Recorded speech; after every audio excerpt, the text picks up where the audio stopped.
We did it. We live? We're live. Hey, everyone. Joe Tyler, Joe the Show's GODcast, episode 22, here with LNL. What's going on, man? What's up, baby? So it's nice to formally meet. It's like weird. We talked about it before we started rolling. We're from the same small-ass town.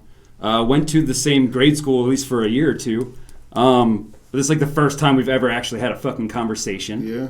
This is nice, man. This is it. I get a lot of strangers down here, but you're the first one. You're the first person who's never met me who's decided to come down to the Fungin, who's brought a friend just in case.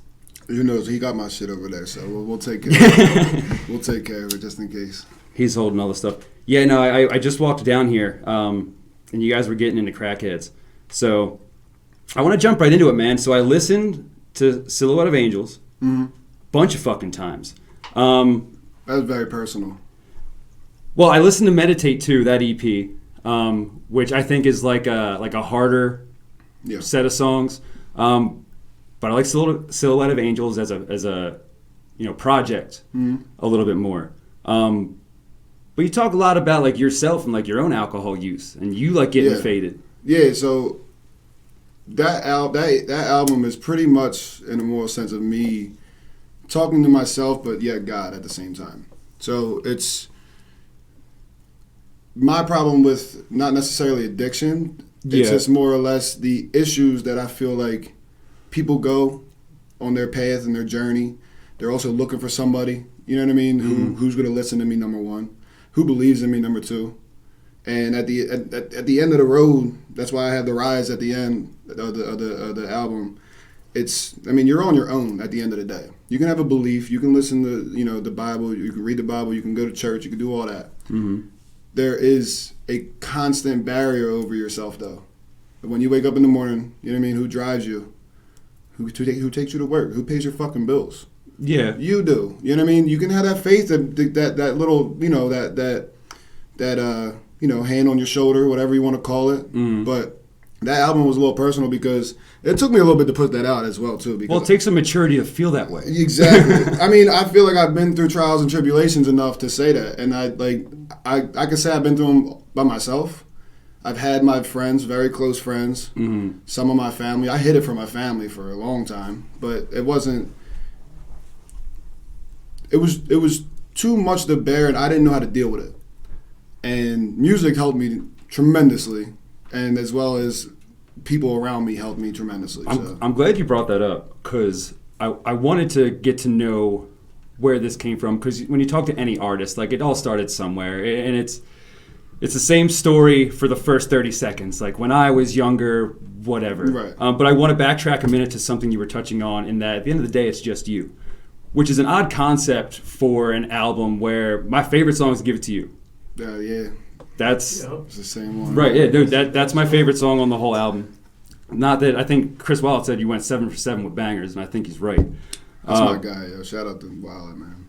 But Give It To You, I was like trying to think about who are you talking to in that? So I'll be completely honest for everyone here. I was literally talking to the microphone. That's who I'm talking to. Okay.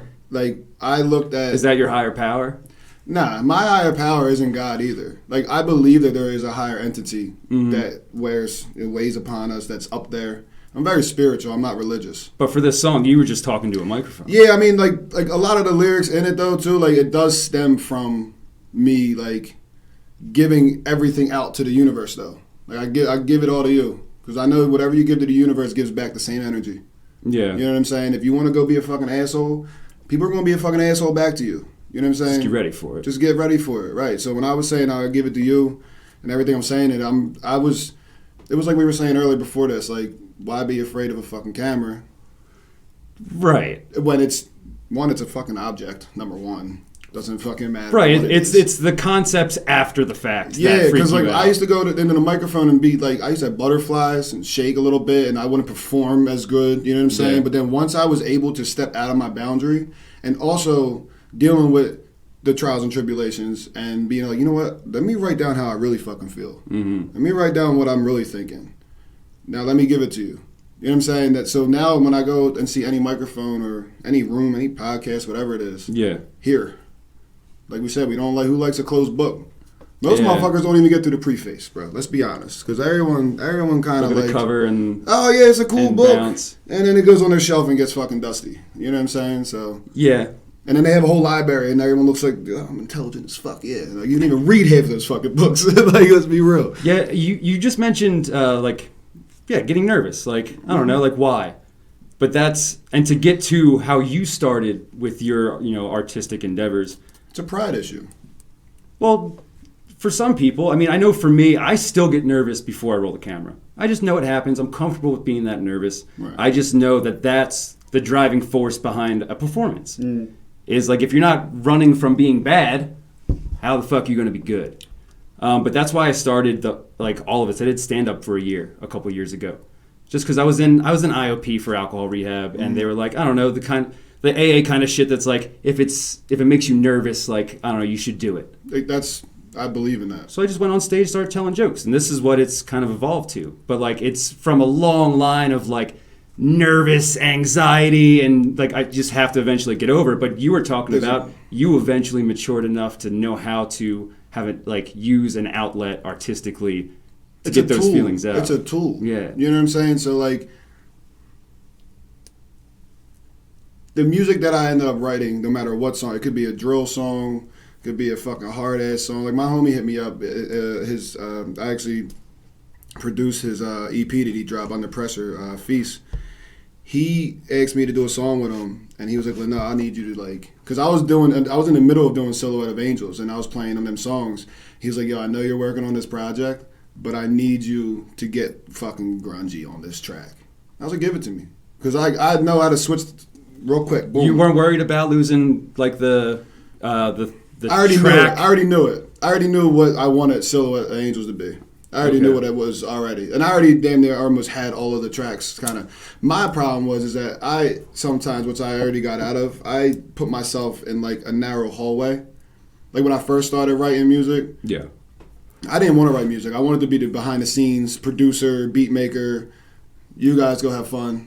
I wanted to take care of all the behind the scenes shit. Yeah. And it got to a point where we were getting a little bit like tired of it, I guess, because only like one person was making music. We're all sitting behind, and like, how much can you do in one room when one guy's just doing all the work? Right. You know what I mean? Like the dreams are all there. You know what I mean? The ambition's all there. And it's really nice that it starts from a foundation of having a team. Yeah, I mean it's my family. You know what I mean? They've been with me since day one. So when it's asked, like, yo, can you go do this? Let's go do it. And it took me a while to get there anyway. Like, I have over 500 songs on a hard drive that we've all done. There's only maybe 100 out that aren't even on that hard drive. Completed songs. Yeah, I mean, probably out of like 500, I'd say like obviously you got to touch some shit up. I would say like maybe like 400 or 375 is all completed songs, and the rest are just like templates or like just a hook, nothing on it. Like maybe like 10 of them are just beats that we were like, oh, let's do this, and it never worked. But yeah, I mean, you know, the problem is that people don't keep up with a consistent, you know, flow. Like if you're gonna do something, do it. Follow all the way through with it. At least fucking try, because say it again for the people, because I've been follow all the way to fuck through with it. You can talk all the shit you want. People who like have known me and been close to me, like they tell me they think I'm funny. But like until like, all right, you believe that all you want, but like, all right, go out and just trying to do it, but just do it. Try it. Like try it, and then if you like it, follow through it. See, the problem is like I'm gonna lead into something else too. Oh, dude. The problem is we have time, and we have E&J, so we have cool. plenty. So all disrespect included, like this neighborhood is a lack of fucking talent. Like we have so much talent in all of us, and like a lot of people don't bring it the fuck out of them because of pride issues or peer pressure or whatever it is. Like I've known, or they're just caught up with what they think they have to do. They think they have to do. Like that's the problem. Like and that's what peer pressure is, because you be around a group of people, and like you'll have that one like funny ass dude in the group, and you be like, damn, like everyone's laughing at his jokes. I gotta be like that. Nah, you don't. Be the fucking quiet one. Because I was. I'll be honest with you. Everyone knows me, bro. I don't fucking talk that much. If that's who you are, sure, yeah. You know what I'm saying? But like. There was a point when I started drinking a lot, because I went through a heavy drinking phase to where... Which you talk about a couple times. I mean, this isn't a podcast. This is an intervention. You talk about drinking a lot. I do. I do. I mean, shout out to E&J. What up? Yeah, that's my guys. We're about to get it popping. But I did though, and but I also went through. I just abused it because I didn't know how else to deal with it. I didn't want to go to fucking therapy because I did it when I had a bunch of friends die. My mom and them put me in therapy. Yeah. I ended up asking the fucking therapist more questions they were asking me. I didn't care about the therapy. I don't need you to ask me questions because I don't feel like you understand it anyway. Even though that's their job, it didn't feel... So you just turned she was outwardly... hot, too. She was hot, so I was kind of like... like, I'm still a little fucked up. I need to go next week. I'm not gonna lie, but yeah, it was a short couple sessions I've been there, and then after that, it was just dealing with the. So you kind of became the silent type who we weren't silent because you didn't have opinions or shit to say, but you were trying to figure out shit because you knew that they were going to figure you out. I was trying to figure out who the fuck I was the whole time, and I didn't realize that. Word. You know what I'm saying? I go to the bars, yo, LNL, yo, what's going on? I'm not allowed, and there was a point where I wasn't allowed in half the bars in this neighborhood. I've been to bars you tried to get into, and they would be like, no, turn around. I was like, yo, fuck you. You know what I'm saying? But but a lot of them issues, which granted, I know that I was wrong on some aspects, but you're not gonna. This is my thing, right? Y'all can listen to this. There is no way I'm gonna let you have an opinion on me, judge me because of who my friends are, and then sit there and run your mouth, point blank. So when you have a group of people that allow those things. When you have a group of friends that allow those things, like people ask me all the time, yo, how you have the same group of friends since you were kids? Because we're so fucking honest with each other. We beat each other the fuck up. You know each other more than anyone. We fight each other all the time. Me and my homie Mike probably fought 100 times. Wait, so we can keep going, but I need to stop you there for something because I've explained to every fucking girlfriend I've ever fucking had that when I was younger, growing up, we'd all pack in someone's basement. Like, not all. Maybe like 4, 5, 6 of us because we're friends from the neighborhood. Not us specifically. I know what you mean. But, I don't know. It got to the point where, what if I just stopped you right now? And you just did it. And it's like, well, I'm your boy. Like, you got to fight me. Bro, we used to turn the lights out in the back room. This place called the back. We used to turn the lights out and literally throw anything that was near us. Bro, there's one chick I felt so bad. There's one chick I hit with a fucking TV. It got thrown and it fell off and smoked her. We turned the lights on. We were like, oh shit. But to your defense, the lights were out. The lights were out, bro. And she knew it was coming. God bless you. Rest in peace. She knew what she got into. Yeah, but I mean. It's a weird way to grow up. It's a great way. Like, lesson learned, she never came back. I'm thankful I grew up. I'm just saying. She never came back. I mean, but she's a sweetheart, though, so. And a champ. A trooper. Oh, definitely. She stayed the rest of the night. Oh, nice, dude. Yeah, she stayed the rest of the night. She put out? Nah, she was a homie. She wasn't. Not to you, but No. She was just a homegirl. If I get knocked in there with a TV, I'm trying to get laid afterwards, or else the night sucks. I mean, well, I also for her sake. But I also went to school. My pop moved to Belmont so I can go to a better school because he knew what was happening here. Mm-hmm. And I went to Harridan High School over in Lower Merion. So I brought people from Lower Merion over here who's just never been in even a room like this. Yeah. And they're probably like, what the fuck is going on? They probably look at it like it's a crack house, trap house, whatever the fuck you want to call it. We're in a back room behind 7-Eleven in what you would think would be an old laundry room. And there's a motorcycle that's half ripped apart. There's a street light. It was our fucking home base, though. You're going to go home, you go to the back room, go crash on the couch. You know what I mean? Everyone Wake up. has a spot, yeah. Yeah, it was it. But I know, I mean, back to it. I feel like we sidetracked. We were talking about how you have a friend group for so long for those reasons, pertaining to the fact that at a certain point you decided to just fucking do it.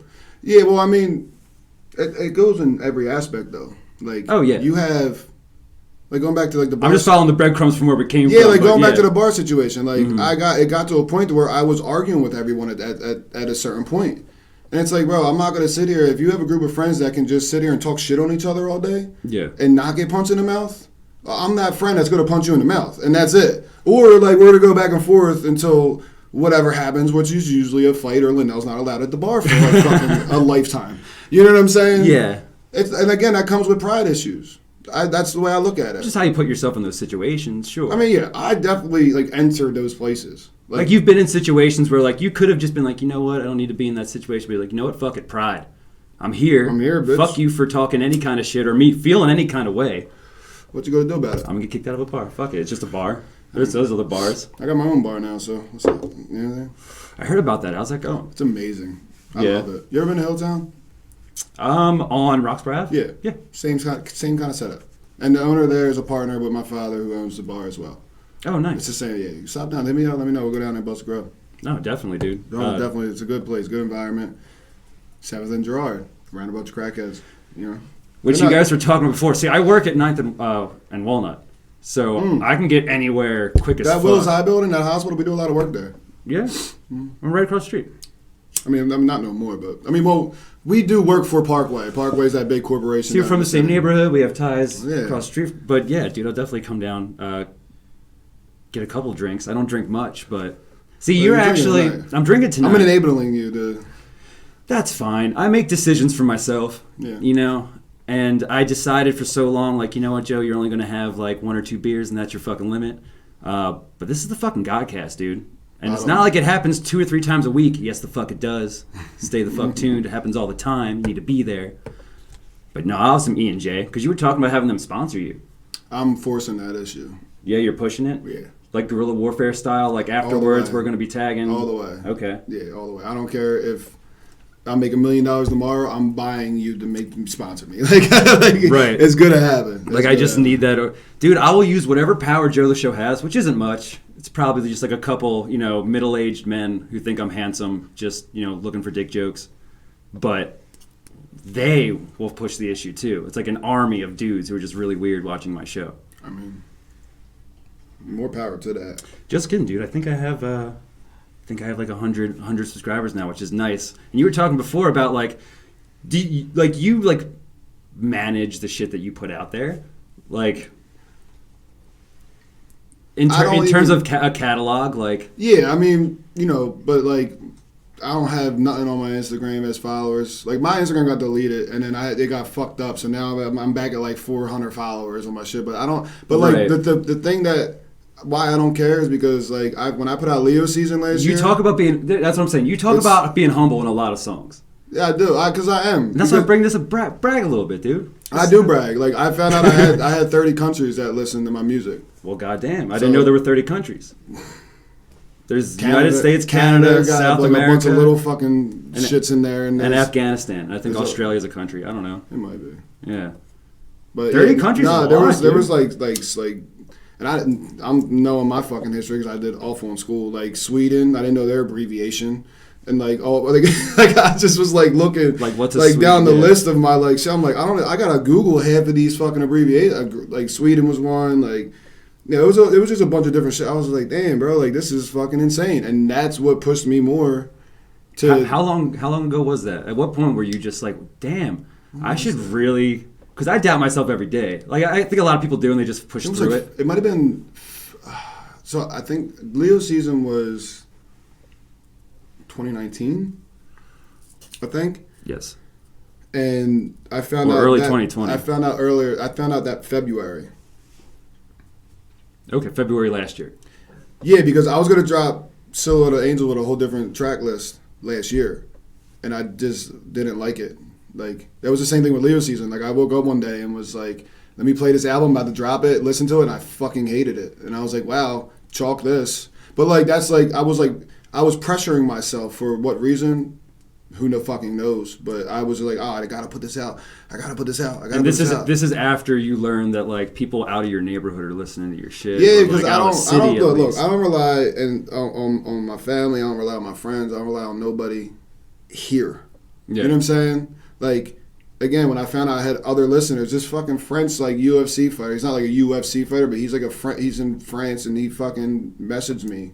Like, yo, I love this album. And I was like, holy shit. I was like, yo, like, I succeeded. I won. Like, I felt like I already won. That's the feeling that, like... If I can touch one person, it's the same thing DMX said, bro. If I can, rest in peace, a fucking legend. Oh, true. If I can touch one person, then I win. I'm okay with that.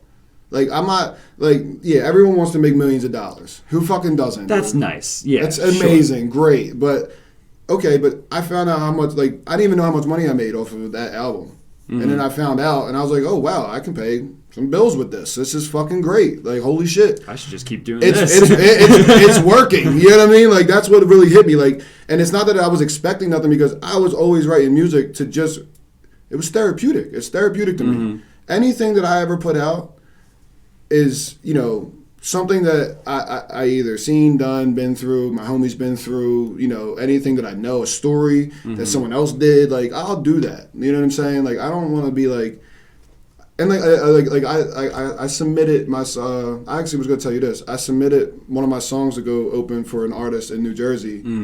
And the CEOs rated me 90 out of 100 down the board. Oh, damn. And it was great. Like, I got a great feedback and all this other shit. And then they ended up picking somebody else. And then I listened to who they picked. And I understand why they picked them. Number one, my music wouldn't fit in that crowd anyway. And not that it's, like, different. It's just that it's not that vibe. And that person sounded like Lil Durk. It just, okay. I get it. Like, I get why you would pick them. That's a perfect fit for that environment. But they listened. That's my point. So, like, for instance, like, I did a song with Royce da 5'9's little brother. Who? Royce da 5'9's little brother. Okay. And when he accepted... I listened to that cypher he did with them, like, maybe once weekly. That Jones, yeah. Yeah. They're lyrical motherfuckers. But I did a song with his little brother, Kid Vicious, and I sent him a track. He did this little post. He's like, yeah, I'm doing one more feature with my fans. And, you know, me laying in bed at 3 o'clock in the morning waiting for snow to show up because I do snow fucking removal. I'm like, oh, fuck, I'm waiting for snow. DM'd him. He hit me right back. I was like, oh, shit. He's like, do you have a song ready? I was like, yes. And I did not. I did not have a song ready. But you have to say yes. So I said, yeah. You have to say yes. He's like, send it over. So I skipped sleep and I started working on a song to send him. And I ended up getting called into work in the middle of recording it. So I was like, I'm now plowing. Like, the snow's going to, like, hurry up. You know, I'm like, I need to get home. Like, the snow's going to stop falling if you get it all 40 hours later, I go home and finish recording it and send it to him. And didn't hear from him for, like, 2 months. So I was like, damn. And I forgot about it, though. And I was like, who the fuck am I? That's what I thought. I said, who the fuck am I? Sure. You know what I mean? Like, whatever. Who am I? I'm just some random boy in Roxborough that's making music. Because we are. Right? So I hit him up because I was talking to my homie. I hit him up. I emailed him back. I was like, yo, man, I sent you some songs, whatever. He's like, yo, I may have missed it. Send it back. So I sent him 2 tracks because I was like, fuck it. Here's if you don't like one, at least maybe you like the other one, you know. And he's like, yo, I like this one. Send me the instrumental. Let's work. We'll talk about everything else afterwards. And then we did that. I sent him back. He sent me a whole verse. I FaceTime he brought me on Instagram Live. I freestyled for him. And then I was like fucking with him. I was like, yo, where's that verse? That was pretty recent, wasn't it? 2 years ago. Yeah. It was before COVID and all that, so it was like 2 years ago, yeah. Right. Like, so, I've only heard of you in the realm of being, like, an artist in the past, like, maybe four years. Hear about you making music. So we put out music on SoundCloud for a while, But I'm also not a music person. True. Like, I don't seek out I don't new music. expect you to fucking know. You know what I'm saying? So yeah. We put out music for a while. You obviously do very well without people like me, like, finding your shit until later. Well, listen, another fan's another fan. You know what I'm saying? You got my views? I mean, watch my YouTube. I ran through every fucking thing. Apple Music. I downloaded every, like... I appreciate it. You know that. Well, not for you, because, I know what you're saying, though. Like, research, but there's shit that's made it onto, like, my fucking gym playlist. There's shit that I get hyped to. Exactly. Like, my uncle hit me up. He lives in Maryland. He's like, bro, what song is it? Sit Back on Meditate. Mm-hmm. He's like, that's one of my songs on my gym workout playlist. I'm like, yes. Like that. At least I have something for people to want to listen to. You know what I'm saying? Yeah. But I also, like, Silhouette of Angels is something, like, a lot of people texting me that I didn't think would hit me up. Dude, it's a really well put together album. Like, Funeral is probably my most deepest one on there. I actually have that quoted in my notes. Funeral's my shit. Yeah. I mean, it's literally... Is that the first?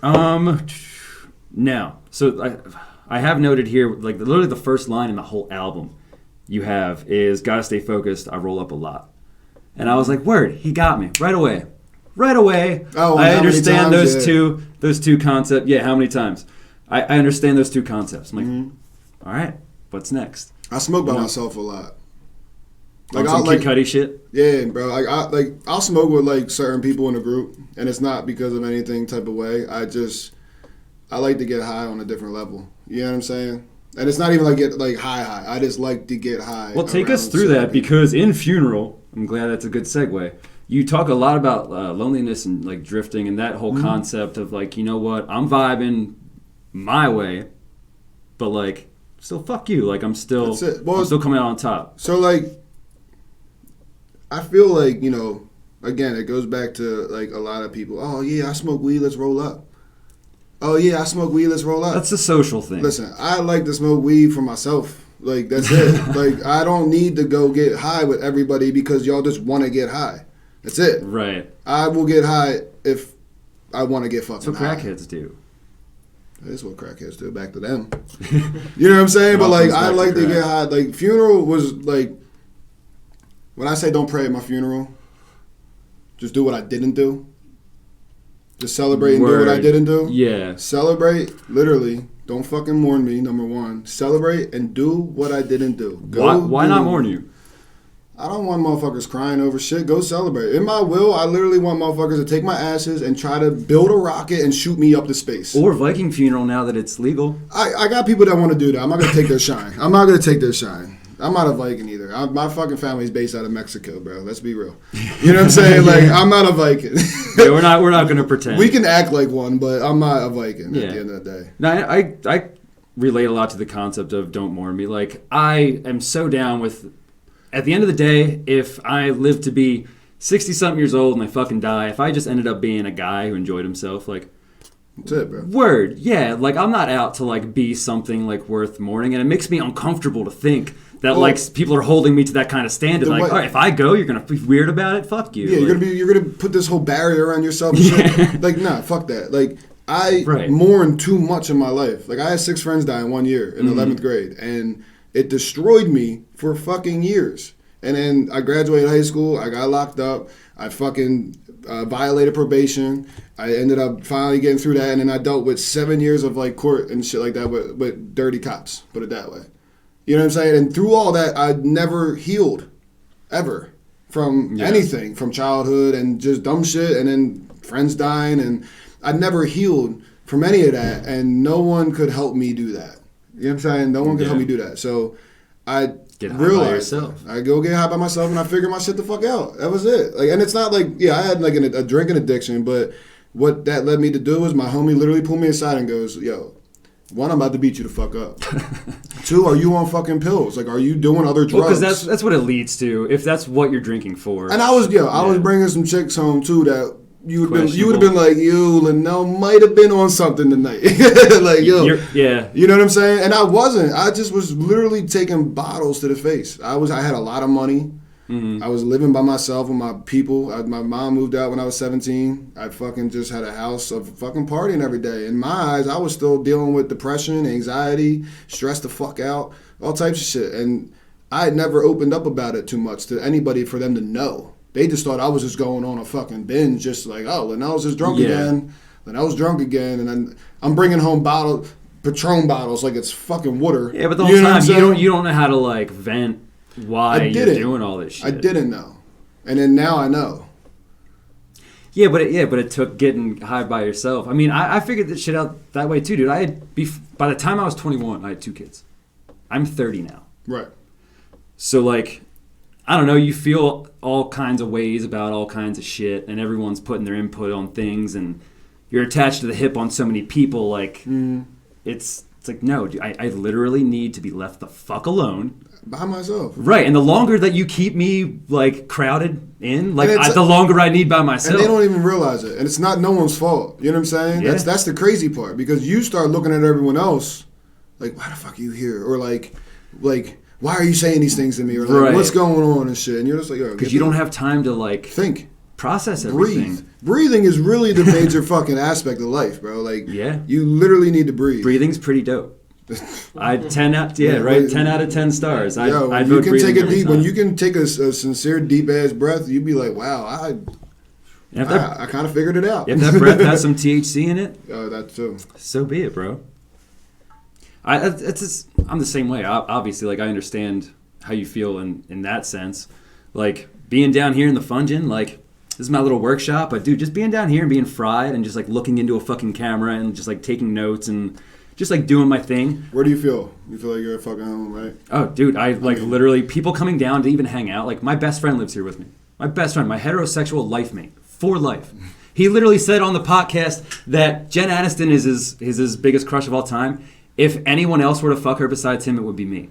That's how much I love this motherfucker. If he were to come down while I'm doing something that I'm like, so I love you, bro. I need time. Right. I need you to go away for like... And he'll do it, bro. Oh, yeah, he understands. Yeah. He gets it. But that's what I'm saying. You've had people that you've known pretty much your whole life that like get that about you. So it's really easy once you understand that that's how you need to be.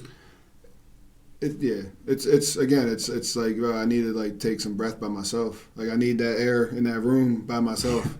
Like let me live for a little bit. And my people will leave me alone no matter what. Like, well, especially if good things are coming from it. And the same way with them though too. Like we all like my group of friends is fucking amazing. Even though like everyone has their own issues. You know what I'm saying? No matter what goes the fuck on. But like at the end of the day, I can call. I mean, they're only on this hand. Let's be real. But like I can call any 5 of them and be like, "Yo, bro, can you give me like an hour to talk on the phone real quick?" Yeah, no problem. Give me like 1 minute. I'll call you right back, and they'll call me right back.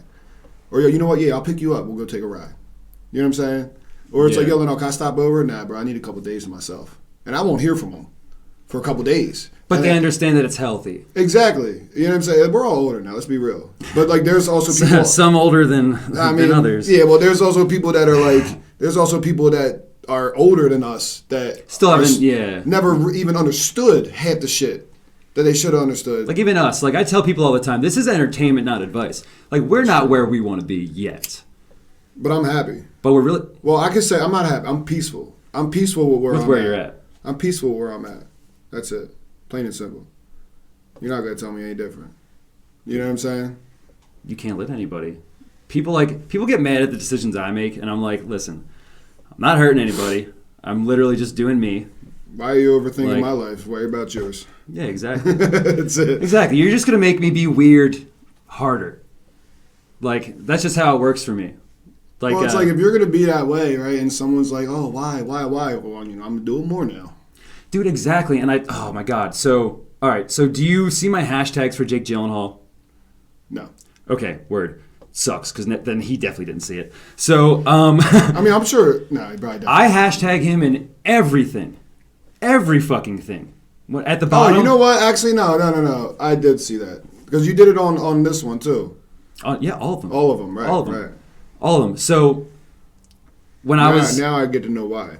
Right. So when I was younger, I was like trying to figure myself out, and my parents confronted me with, yo, I hear, like, what the fuck's this thing with Jake Gyllenhaal and, like, Brokeback Mountain? And because I, like, watched the movie. I owned the DVD, which made it weird to them. Right. It's a beautiful fucking movie. But, like, they were like, yo, does this, like, are you fucking, like gay or whatever? And I was like, it's a really weird question, and, like, that's exactly what I'm trying to, like, figure out. But at the same time, like, you're going to make me... All the things that you think are weird about what I'm doing, I'm just going to do them 10 times harder now. Right. Like, just to spite you. Like, what? Like, I want to... Well, someone told me about that. That's why I watched it. Because I didn't know. Well, the Brokeback Mountain, the intro. Oh, the intro, So someone shared it, and they're like, yo, did you see so-and-so's podcast? I was like, no. And I looked at it, and I was like, okay, he might be gay. And then, again, I started watching the other fucking podcasts, and I was like, I get what he's doing. You know what I'm saying? Like, sure. The whole concept, I was like, okay, you know, he might be gay. I don't fucking know. I like flipping everything. Ain't none of my business. Well, that's the whole thing. I've said it before, in that if you ask someone, like if I asked you if you like pistachios, right? You've never had a pistachio. You know what nuts taste like or whatever. Like, you get it. You understand. But you've never had an actual pistachio. You couldn't tell me that you did not like pistachios. I fucking love pistachios. But there are things, right? I know what you're saying. So if that's crack. If the question that's crack, that is crack. Let's be real. I have a nut allergy. That's why I brought that up. Oh, so I've never had pistachios, so I can't say that I don't or do like them.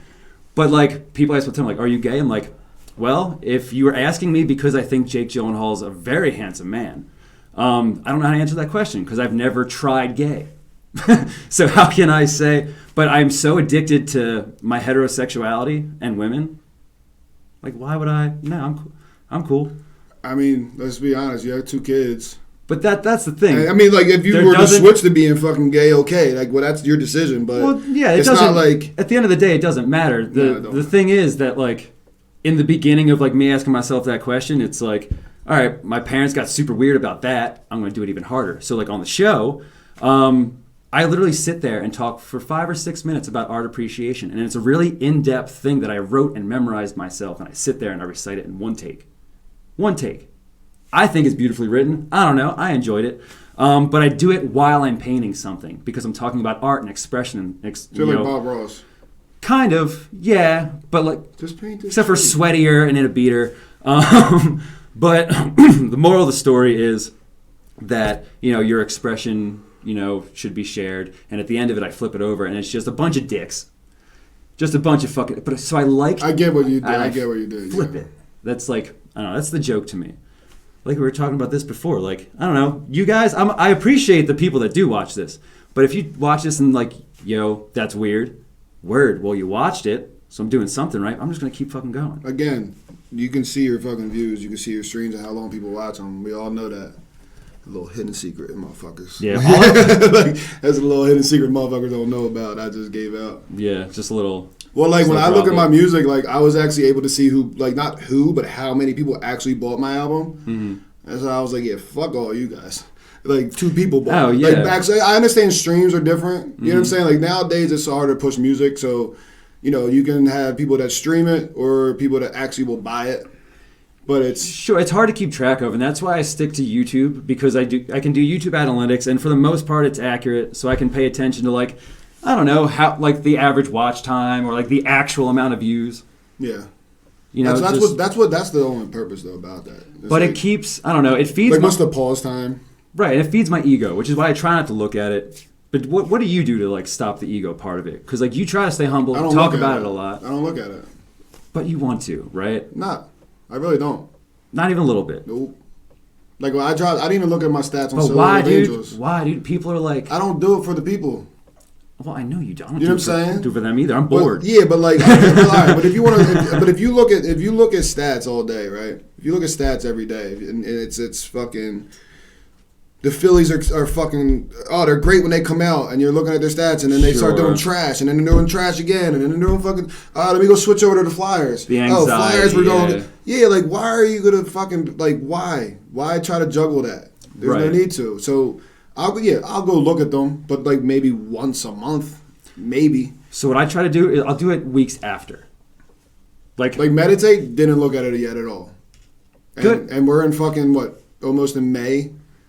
Maybe give it by the end of May. I'll probably look at it. You feel me? Like I don't need to know. You know what I need to know? So if I don't have to edit a podcast, like with this, we're probably just gonna end it and then I can post it to YouTube. No problem. No, very little or no editing. It'll go up tonight. I don't have to watch the whole thing. And guess what? I won't for over a month. I won't. See? I was here. We did it. Yeah, we were involved. Right. So why? Especially when you're when you're the artist. Like you know so well what you were trying to do that. You're trying enough to avoid what people are saying about it. Like, why would you yourself critique it?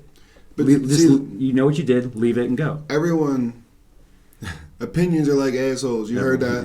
Everyone fucking has one, bro. They all stink. They all fucking suck. They all really do. There's no need for me to like care about your opinion. Like I had somebody put a thumbs down. I had a video, so right. Let's talk about the thumbs down that killed you. Yo, can I get a Schweppes, dude? Thanks, JOE SMOOT. Got you. So the show's best friend right now. It was my first video, Exotic, right? It's still on YouTube right now. We popped a bunch. We didn't even know we were gonna do this video. We did subconsciously, and we were like, oh, let's go out. Let's go do this video. We ended up doing a bunch of acid and going down to VI and fucking shooting basketball, all the types of shit. And it was like, yo. We forgot about the video. All right, let's go do it. We go to the rec. My man drove us. Every time we pulled up, he slept in the car. And my other buddy was recording. Another buddy was like, yo, go do this, go do that. So I just listened the whole time. And they're like, all right, now rap facing this way. Now do this facing this way. And do this, do it. And I'm just going. And I'm like so fucking out of it. I don't even remember how I understood half my lyrics. And we get to like you wrote the motherfuckers and you're just like shit well that's the thing though too like when I write music I'll write it all out, I'll spit it a couple times, I'll record it, I'll listen to it, I'll engineer it, I'll make it sound good before I go mix and master it all, and then I move on to the next song. So I don't really have a time to gravitate to actually memorize it all. Even though I wrote it doesn't mean I fucking remember what the fuck I wrote like consistently. like over time. Because sometimes like I'll rap real fast. So it's kind of like you're freestyling every time, and you're just it really is like an extended freestyle. You have some time to think about it and like put it together, like, but then you're just moving on. Did you see? So we did that interview that I did on. I don't want to say the wrong name. What do they call Smooth? What was the other podcast we did? Unforgiven Podcast. Unforgiven Podcast. I was gonna say Under Arts for some reason. That's the Underground Arts is the studio down in the city. Unforgiven Not Podcast. that it's not memorable. We're just drunken on drugs. Yeah, that's true. Yeah. That's true. So Unforgiven Podcast. Shout out to you guys. A blessing. I love what y'all doing. We did the interview and then we did the freestyle and then I literally was listening to just random beats with him. Before we went, because I was like, I want to do the freestyle. Like, this is my opportunity to put a freestyle out with whatever, you know what I'm saying? So we got to that point, and Method Man was one of the main points that I wanted to use in that interview because they were going to ask me, like, you know, like, what was your influence as a kid? And when I was growing up, it was fucking Wu-Tang, Gangstar, a bunch of shit that my uncle, my dad listened to, and then I go to my mom's side and it was fucking Madonna and all types of club shit. You know what I'm saying? So I had like a yin and yang. I always call my family a yin and yang because. Then where's your pop album, dude? Where's it at? My pop album? I mean, shit, I want to do one. I'm not gonna lie. I'm not here strictly to do fucking just straight hip hop all the time. You're here to express yourself. I'm here to just have fun, bro. Yeah. If I can go do a song with Justin Bieber, give me the fucking give me the mic, bro. I'll fucking do whatever I can. You've sang in songs. Let's go. You've done it. That's my point. So like when we did the freestyle, they were like, "What beat do you want?" And I drowned myself in old school beats with Smooth that I couldn't hear it no more. Like I was like, nah, you know what? Give me like, you know, the next thing. I was thinking in my head like, what's hot right now? Maybe the Jack Harlow beat, and then to like cleanse your palate. Yeah, I just kind of wiped it out, and then they put the beat on, and I was like, all right, put the headphones on, and just. You know how I cleanse my palate for your shit? Because I had to listen to the Meditate EP and Silhouette of Angels separately, and with time in between. Two different. Yeah. Energies. And I had to look at it that way because I get how it's put together. Yeah. I might not be a musician, but like I understand the art. But I would listen to Adele. That's my baby girl, bro. Oh, dude. Yeah. I had her playing earlier. I was playing my homie at work is Spanish and is Mexican. I'll tell him put his music on. Like seriously, I'll be like, yo, put your fucking music on. I need a change of pace. I need a change of pace sometimes, right? And my other oldie at work be listening to only classic rock. And like 102.9 plays the same fucking songs all day. So I'm like, Raphael, put your fucking music on, right? Yeah. So there was this one beat that was on there. I'm like, damn, yo, Raph, I know this song. I don't know the lyrics, but I'm like, I know the beat. Recognized it. Yeah, like I'm like, so I played in Man Down by Rihanna. That little fucking like whatever the fuck that is. And I played that, and then for the rest of the day, I played Rihanna and Adele through a whole playlist.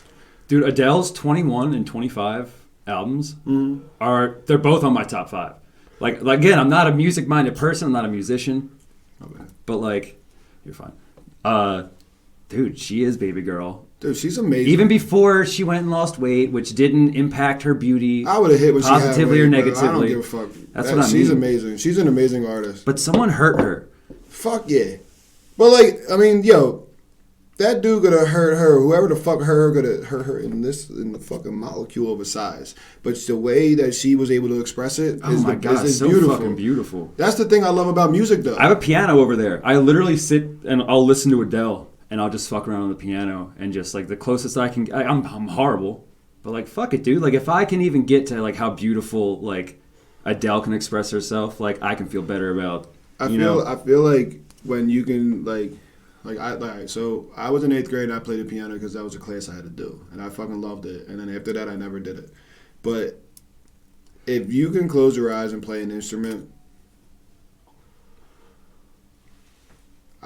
You're like a fucking saint, bro. 2 of my roommates can. It's just beautiful that when you can take a fucking instrument and just run with it, and close your eyes and just rock out. Because you know they're feeling that shit. Yeah, bro, that shit's fucking beautiful. I'm envious. I am too. Like I'm actually gonna be taking lessons to play instruments when I got the time. I think piano's my main one. I want to be that guy where you're wearing that jacket and you're at a party. And you're like, hold on. Let me just kill the piano. Everyone, do your thing. Oh, that was awesome.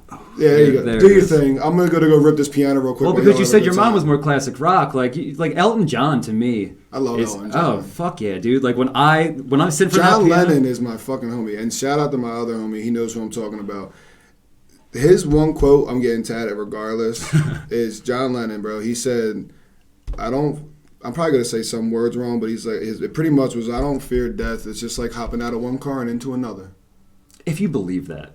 I do. I'm very spiritual, though. But you talk about God and religion. I talk about God in the aspect of a higher power, though. Like, the religion part, there's nothing in religious that I actually technically talk about. Besides, it's not religious, but you have a higher power. You gotta have a higher power. Why can't we just be dirt, dude? You can be, but you are dirt. That's the thing. Yeah, you are dirt. It. You feel me? Like, you are dirt. This physical realm don't mean shit to anything. Right. But what if that's it? What if that's all? Then it's it. That's okay. I'm okay with that. All right, word. I'm all right with that. Because that's a belief. That's not like I know it's a belief. No, for me personally, I don't hope that. I just I don't know. The whole God thing's fucking weird. I went to church for a really long time. Put it this way, ready? When you, I feel like this is whether you don't think of it now, or whatever the case may be. Ready? Yeah. When you die, do you fear that you're not leaving nothing behind? Physically, or just in terms of legacy? Anything. A legacy, I guess, is a better way. Physically is really, you have kids, so that's not an issue. So, is there a fear that you actually have that you won't leave nothing behind for people to hold on to besides your own physical being? No. You feel me? You feel what I'm saying? So I always. Well, sure. I guess that's what drives. Yes.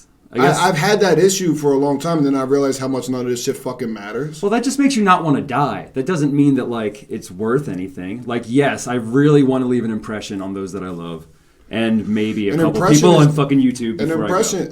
Well, see, look, put it this way, ready? I know when I die, I got music people can listen to, and they got me though.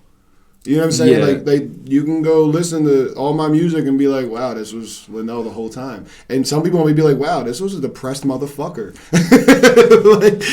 Now we're getting existential, because if I were to die today, yes. If afterwards I'd look, fuck, I should have, I wish there was more to it. Yeah, but given a whole life, there's more, if my plans go at least 50% of what I want, don't take this literal. I can't fucking wait. This isn't advice. This is entertainment. I can't wait to die, bro. I'm not rushing it. I'm not forcing the issue, but I'm like, you're excited to see what happens. There's a whole nother fucking realm I'm ready to go for if that's the case. I mean, and if there's not, then there's not. Then why rush it? I'm not rushing shit. You know what I'm saying? So, but you can't wait. I can't. But you got to be proactive about the stuff that I enjoy my life right now. You feel me? I'm not sitting there when you know what I mean. I can't wait. Whatever. You know what I'm saying? I don't know if you lived how I lived when I was younger. Obviously, because this is the first conversation we're getting to have to know each other. But I didn't think I'd live to be this old. I thought 23 was my stop point. Dude, I was fucking before I had kids. My friends thought I was gonna die. I was just I don't know why. I just always, when I was younger, I had this It's funny because this medium told me almost the same thing. I had this theory in my head that I was being followed by just a dark cloud. I just couldn't help it. I just had a theory that I just had a fucking dark cloud or entity always around me and shit. And I think that's what also escalated a lot of my problems in life. You feel me? Mm. I had a broken home. I knew my dad. I knew my mom. They just were never together as far back as I know. I was only together when I was a fucking in arm's length. You know what I'm saying? Yeah. So.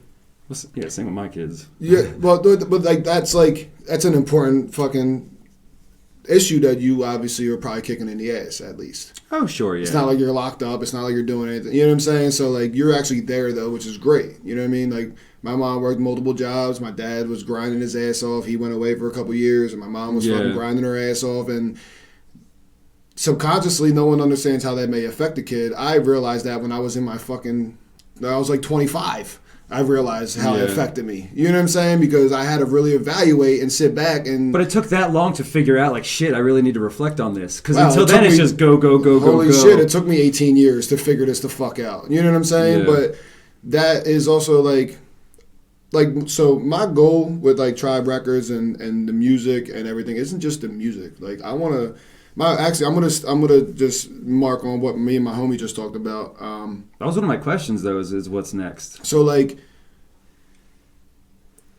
I want to open up, and we want to open up. This is like I said, my homie brought me the whole fucking layout, and I'm not gonna take that from him at all.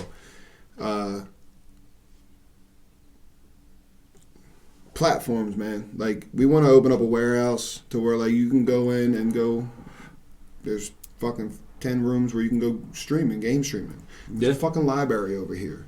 There's a fucking recording studio over here. You want to learn business? There's a little educational program to learn business over here. Yeah. You want to go fucking have some therapy? Fuck it. There's some therapy over here. I want to have a fucking big-ass building that's so welcoming that you can walk in, it looks like a fucking playground of just opportunity. You feel me? Just gaining revenue off the art itself. Just come in and be yourself and go venture off at what you want to fucking do. You know what I'm saying? You got streaming rooms with 10 TVs and game. Well, that's systems. where shit's going now. Like, it's no longer, you go and learn, like, people are still learning how to play instruments and stuff, but, like, everyone is literally on the fucking internet. But everyone does it at home, which is great.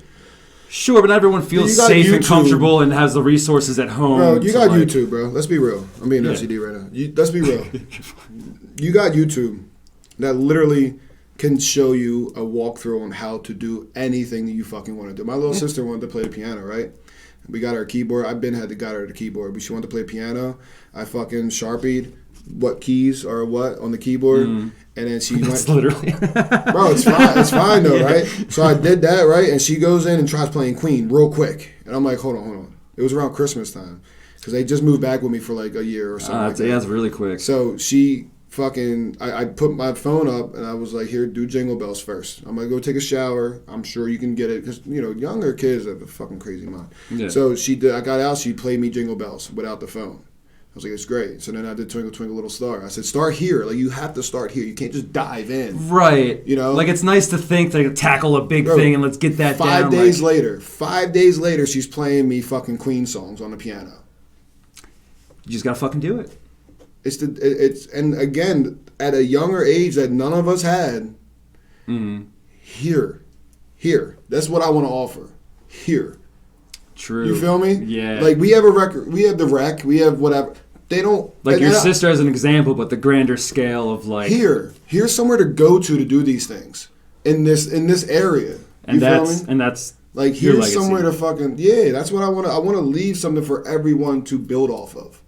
It's not building off of me. I don't give a fuck about the money or anything. I'm gonna die, bro. I'm gonna die eventually. Like, what the fuck does that have to do with it? I just want to. I want to say we because that's how tribe is in general. But I want to leave something for everyone to be able to build off of at the end of the day. Like, if you have fucking issues, well, go to the fucking warehouse, whatever you want to call it. I don't Work it out, yeah. If you have an issue with not trying to find a fucking a piano lessons, go to the fucking warehouse, bro. You know what I'm saying? If you want to go be a game streamer, go to the warehouse. They'll teach you, they'll learn you, and you can do it there.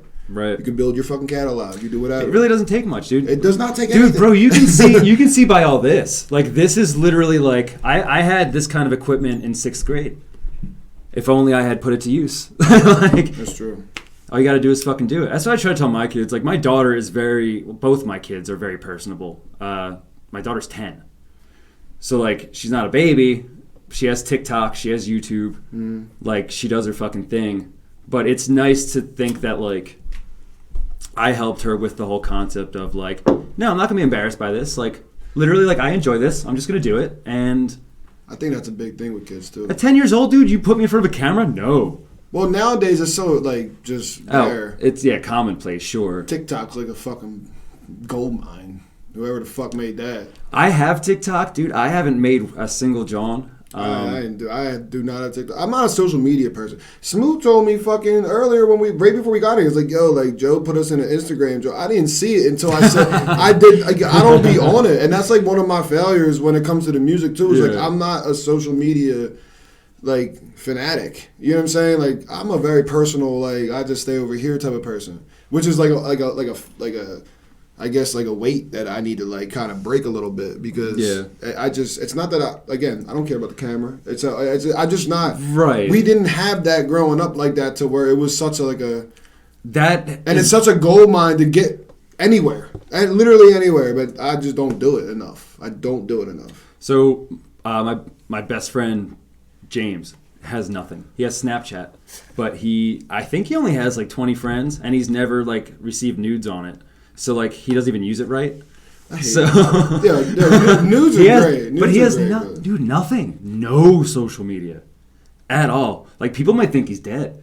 He just like literally goes to work and then comes home. But isn't that like a blessing though?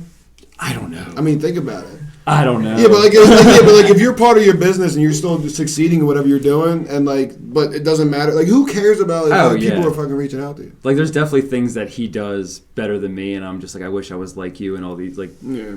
But in terms of like social media, I don't know, dude. Like the ego part of like checking likes and shit, that I'm getting better with, like not really caring about as long as I'm just doing me. But dude, my Facebook I think is probably my best social media fucking. But that makes us old, bro. That makes us old. If Facebook it's because I've had it for so long. It's our biggest marketing tool. It's our biggest marketing tool. Remember MySpace? Come on. If there was still a MySpace, we'd have like 45,000 friends. Let's be real. And a top 100. Let's be real. But that would be a cool concept now, just having like a top whatever friends. Oh yeah. Remember you could like upload to like 25 friends, and then you'd be like, "Yo, I'm not not on your 5. I'm not on your." Like, no, fuck you. Damn, I'm not on your 25. You ain't drink that bottle with me last week, bitch. Like, fuck. Yeah. Actually, I'm gonna tag him in. Can I take a picture real quick? Oh yeah, go for it. Get over here, Smoot. Where you at? Upstairs to the left. Second floor. It should be the only open door, but it's the first door on your right. What's going on? Chance, but he's in his room with his buddy. All right. Impromptu, dude, bro. How you been, man? Joe, fucking Smoot, Mr. fucking Everywhere. How are you, dude? I'm good. Good to see you. Good to see you too, man. We've known each other for shit, dude. Almost. Now that I'm getting old, 2008. Yeah, very long fucking time. You told my mom I smoked weed. Remember that? Yeah, but only because like she was Crazy, like totally cool crazy. with it. Only because she was like. No, she was cool with it. But all right, listen, it's not fair, bro. Because she was smoking weed with me. Like, how do you get me high and be like, yo, do you do this with my son too? And I'm like, come on, he's my boy. Like, what the fuck? Like, like, come on, bitch. Like, obviously. I love your mom. Tina's the best. No, yeah. It's nice to see you putting LNL shit out there, dude. Like, yeah, no. I like the local artist thing. Like, even people who are fucking just there to support people, or like you don't have an album dropping, do you? No, not at all. Right. What's your YouTube channel? But the point is that like. People love you for the fact that you love people. No, yeah, it's just like, I don't know. I like the music, especially from Philly. I love, obviously, Lil Wayne was my first favorite rapper, but I love Meek. Everyone that I've brought in that knows you is just like they give shout outs, and it's always to you and Casper. Always. Every neighborhood shout out. Appreciate that. Yeah, of course, dude. Because you're a lovely individual. What do you think of GODcast, dude? Is this going well? Do I look nervous? No. I like the setup. I think you're doing your thing. Now plug E&J real quick. Tribe Records, E&J. You my manager. Don't tell him. You know what I'm saying? Yeah. Straight from the bottle. We still live? Yeah, we're still live. All right, Joe, get out of here. I got a GODcast to finish. Thanks for coming, dude. You already know. Let's get back to it. Yeah, dude, we're gonna jump right in there. It's really hard not to. I don't know, when you get into it, like when you're an artist, like I don't know, you have to put out like a certain vibe. Like you're talking about getting over being in front of cameras. Like my whole thing, because we're not the same kind of artists. Like I don't know anything about releasing how I feel or feeling better about myself because of music. Like I like performances. Mm-hmm. Like if I get down a 3-minute monologue and I can do it in one shot, like that is a really good release for me if I'm like convincing at it. I mean, my thing was like I gotta focus on this camera the whole time while it's moving around me and all this shit. I'm like, and I'm also trying to remember my fucking song, and I'm also trying to perform at the same time. And it's just like at the end of the day, it's like, do the whole fucking 8 Mile trick. Look in the mirror and do it before you fucking go there. But like, are you into the more performance thing now? Because obviously now no one's doing live concerts. Well, I'm supposed to perform at 2 places before COVID hit and COVID hit. But is that your wheelhouse? Is that something you're comfortable doing, or is that going to be more of a new experience for you? I haven't done it yet, and I'm excited to. I'm like on edge to do it. Yeah. I'm fucking so hyped to go perform in front of a fucking 15 people to 100 people. Luckily, it's your music. I know. That's the truth. You don't have to like get embarrassed for not memorizing someone else's songs. Like, fuck it, dude. Any way that you sing your songs, doesn't matter at the end of the day. It's mine. Yeah. No, I can't wait, man. Like, that's one thing. And you're out there to be hype anyway. You know? Yeah, and like, and I mean, majority of the time, like, you don't even really perform the same way that you're supposed to. Like, you're more hype. You're probably singing, or if not, like, rapping more or whatever it is. You're probably expressing it a lot differently than you did in the studio. Yeah. You got to move the crowd. You know what I mean? The studio already heard.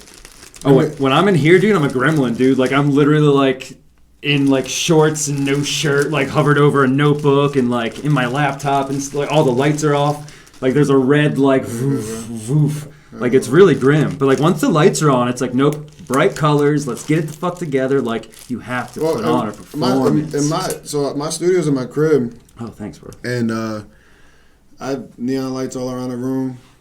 Fucking turn them on, turn the light out, listen to beats, and just come up, start writing. Whatever comes up to my fucking head comes up to my head. How's that process go for you? You literally, that's where it starts, is you sit by yourself. I sit by myself, I put a beat on, I run through a bunch of beats. My producer's fucking amazing. And whatever comes to my head first is, I'll just start writing. Maybe I get halfway through. Maybe I get one fucking sentence or line or bar or whatever you want to call it. Mm-hmm. And I'll go to the next beat if I can't finish it. And I'll just keep going until I catch something to where I feel like, all right, you know, like I'll start feeling it. I'm like, oh, okay, here we go. Let me just. Yeah. And then I'll sit there. Like sometimes, like Funeral, I wrote and recorded in an hour. Word. I was in that energy. I was in that mindset. Somehow I went like back. That. Yeah, like something clicked. I probably had a bad fucking day, and I went back and I just started listening to beats, and I just fell into what I wanted to express. And I think Funeral. No, the first track. How many times was the first track? I had that already like done, but Funeral was the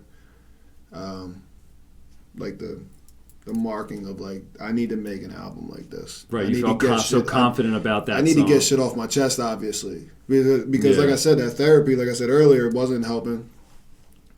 I just don't think I wanted it to help. Let's be honest. Like yeah, sure. Like when you want, like I get talking to other people because they don't know you, but they still therapy helps some people. Yeah, no, it does. I'm not hating on it, but they still, to me, I just didn't think it was for me. Just because you don't know me doesn't mean you can fix me. It's also tough for people like us. Like, I don't know, we're like close to 30-year-old white males from, Philadelphia. It's hard to, push that idea of like opening up to a stranger and letting that fucking help.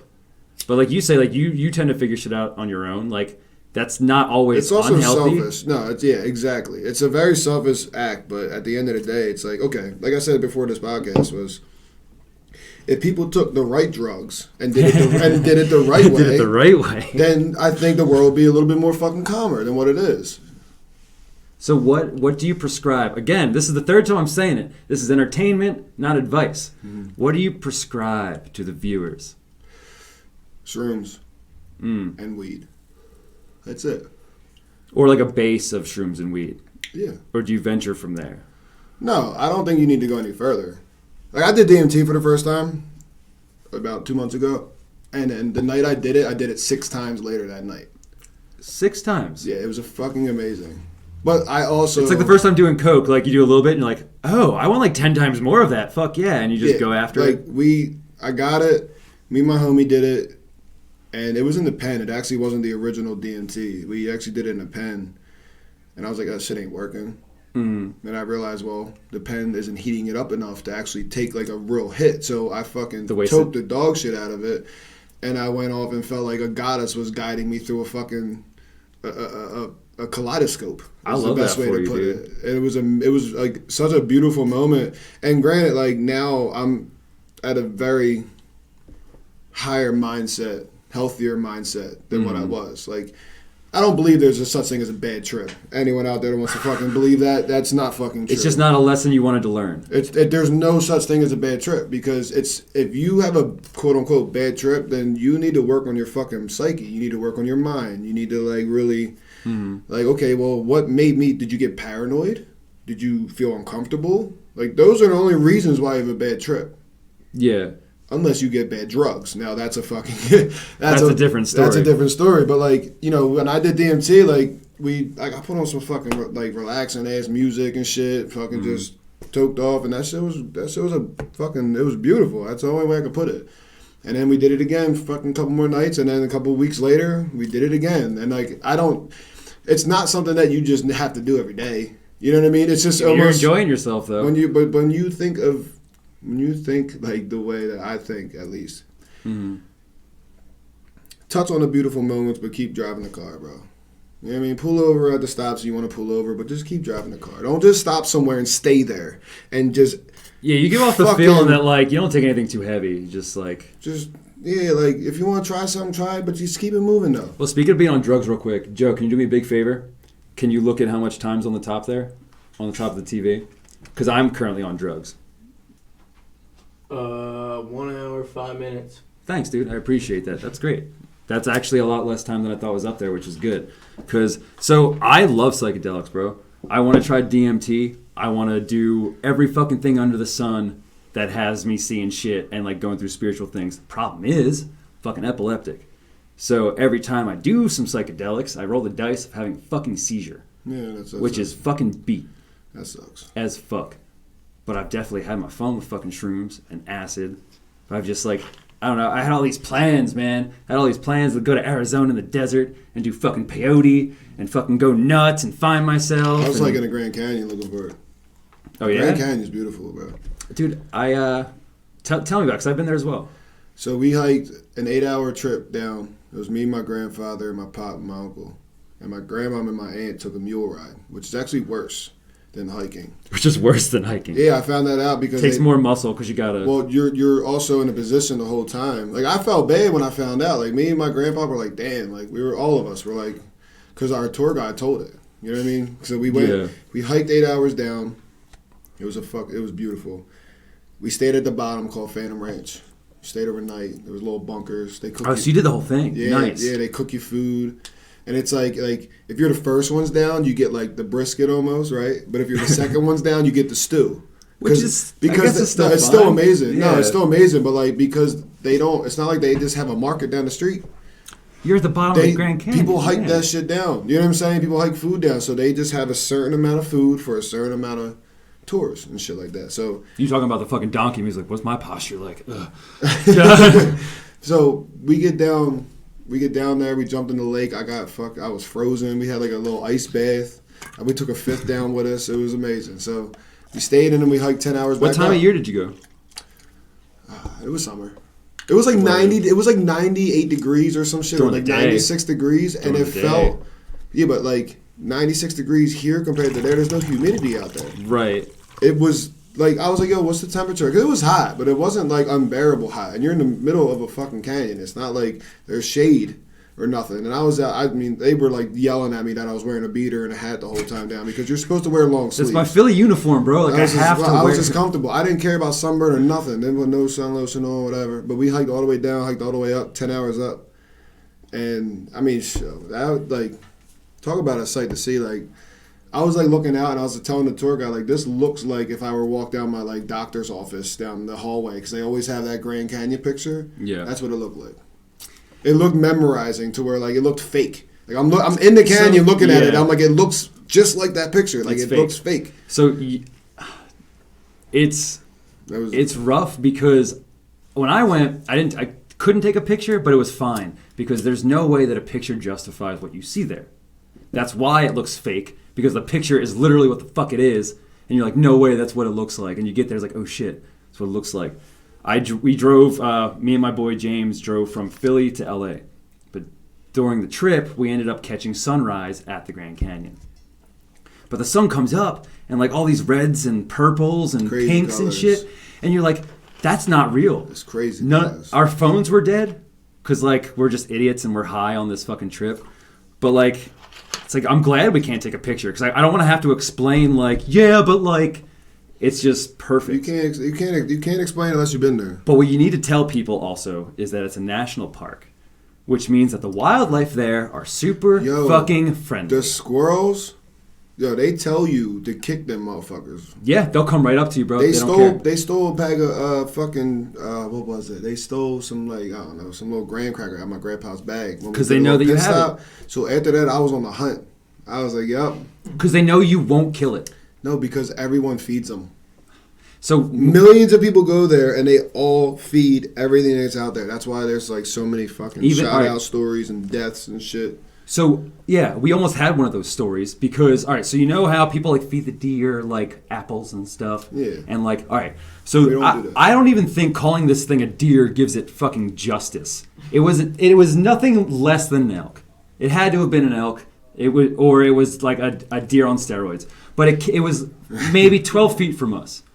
And it just came, but it was literally at sunrise. We had just finished a blunt and we're both holding 40s. At the biggest hole in the entire fucking world. Right. Like, there's no hole bigger than this.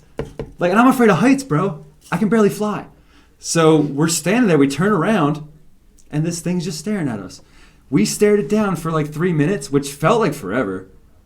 But we just knew, like, all right, this is either going to be nothing or one of us has to die. Right, I mean, pick one. We have to take this elk off the cliff. That's some wild, yeah, that's it.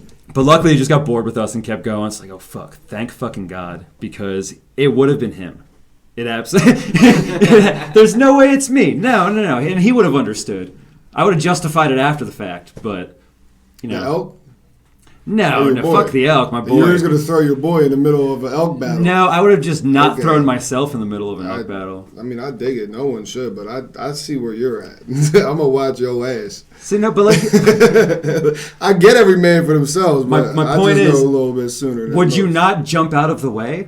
What is you, like? Do you like? Are you Superman? I'm not Superman. Yeah, but if I'm like on like a random trip with my boy, not just on like a tour guide with my family. So an elk charges you. You stand there and push your boy out of the way and take the elk. I'm not pushing no one out the way. You hope that he also I'm just jumps hoping out of my the way. home. Yeah, that's where it's every man for himself. But are you a dickhead for not saving them by just jumping out of the way? Are you saving them or pushing them off a fucking cliff? You're in the Grand Canyon. It's a small trail. That's it. But that's what I mean. We've been on them trails. They ain't that big, bro. It's it's almost like the width of this table. Dude, not even the trail. Literally, when you walk up to it. We're not even on, like, into it yet. We're not even down into anything. We're at the very top, one of the look-offs. See, I was just on some... But we understand our limits, dude. We were high. I understand your limits. We were... I get it. You're pushing someone off the cliff. Like we said before... Or in front of the elk, saving them. Let's be real. He's on some fuck you, eat him, I'm out. I'm going to go tell the story. So only because that's what people would look at it. At the end of the day, I'm just jumping out of the way. Nobody, unless I know that. Like if we're in a room and I know that he's and I hope he's not trying to push me. I'm definitely grabbing and pulling, not pushing. Like you're coming with me. Let's go. You're on some fall over. He dies. No. I get home. I'm sorry for your loss. That's what you just did. If I put it that way, then fine. I can't go back on that. It's already recorded. You heard it, and that's what happened. But at the end of the day. How'd we get on the elk? He agrees that I have more to live for. But that elk is fine. That elk is absolutely fine. Dude, my fear of heights goes far past that. You ain't go skydiving? I will never go skydiving. Beautiful. I just got back from Hawaii. And one of the things you drive by when you visit the North Shore is one of the landing spots for skydiving. And you just look at like the mountains and stuff that surrounds it. And you're like, this would be where I would skydive. Except for fuck that, no. Yeah, no, I'm in that. I'm almost a couple dives to being able to go in that squirrel suit and go through the valleys. Oh, really? Yeah, I need to do that. That's my goal. So we were hiking. You ever seen? I know you saw Point Break. The new one. I always go to the old one, but the new one's popping. I fuck with the new one. It's been a while since the old one, but Keanu Reeves. What's the other boy's name? Patrick Swayze. There you go, ghosting it. Yeah. I fuck with the squirrel suits. I wanted to take them with me next time I go back to Hawaii because when you go to some of the trails, you literally are walking the ridge of the mountain. And like it's literally like hundreds of feet of a drop off on each side, and you literally just have to walk this little ridge, and but if you had a squirrel suit, falling wouldn't be that big of a worry, because you're just like fuck, poof. That wouldn't work. It would help me mentally. Mentally, I could get on board with. But it's a waste of money because you're not even going to go skydiving with it, so. Yeah, no, I'm not going to. You might as well just wear a bubble. True. Oh, dude, I would be safe with. Yeah, I'd feel comfortable in that. I go skydiving with a bubble. No, I'm talking about walking a fucking Hawaiian cliff. No. You ain't going skydiving. You go, like, the fuck's the point? Well, that's what I mean. I would probably have like a seizure in the air. Just to go to Hawaii. Just to go to Hawaii is 13 and a half hours in the air. So like that alone is like. That'd be drawing. Dude, I need to go to Hawaii though. That's what to do. Yeah. I need to skydive in Hawaii. My grandma sent me a picture. They stayed on top of this cliff and the sunset was like below them. Mm-hmm. Oh yeah, I need to go to Hawaii. Yeah, no, there's definitely, if you fly into Honolulu, there's definitely a spot within 30 minutes of the fucking airport of where you can do it. So best believe that's so. We'll be doing that soon. Oh yeah, the whole tribe crew going to Hawaii skydiving. Mm-hmm. I'll meet you there, bro. You gotta go skydiving. I romanticize every place that I go to visit. I romanticize it, and I immediately want to move there. But Hawaii is one of the places where, like, I don't know, I've been there a couple times. I've met some people. I feel like in the next, blah, blah, blah, I feel like I could make that jump and just up and move out there, bro. Because, like, you love Philly, right? Yeah. Every time it goes above 70 degrees, someone dies. Yeah, but it's weird. It's a weird fucking environment to be in. No, I understand what you're saying. Like, I want to move out to where there's just more land. But do you think we'd get soft if we left? Why would you? The way that you are is going to be the way that you are. Doesn't matter where you move. At least at the age, especially at the age where we're at now. Well, especially at the age we're at now. Because if we were to go somewhere else and do another 25 to 30, that's only half our life in Philly. I'll probably still be sipping the E&J.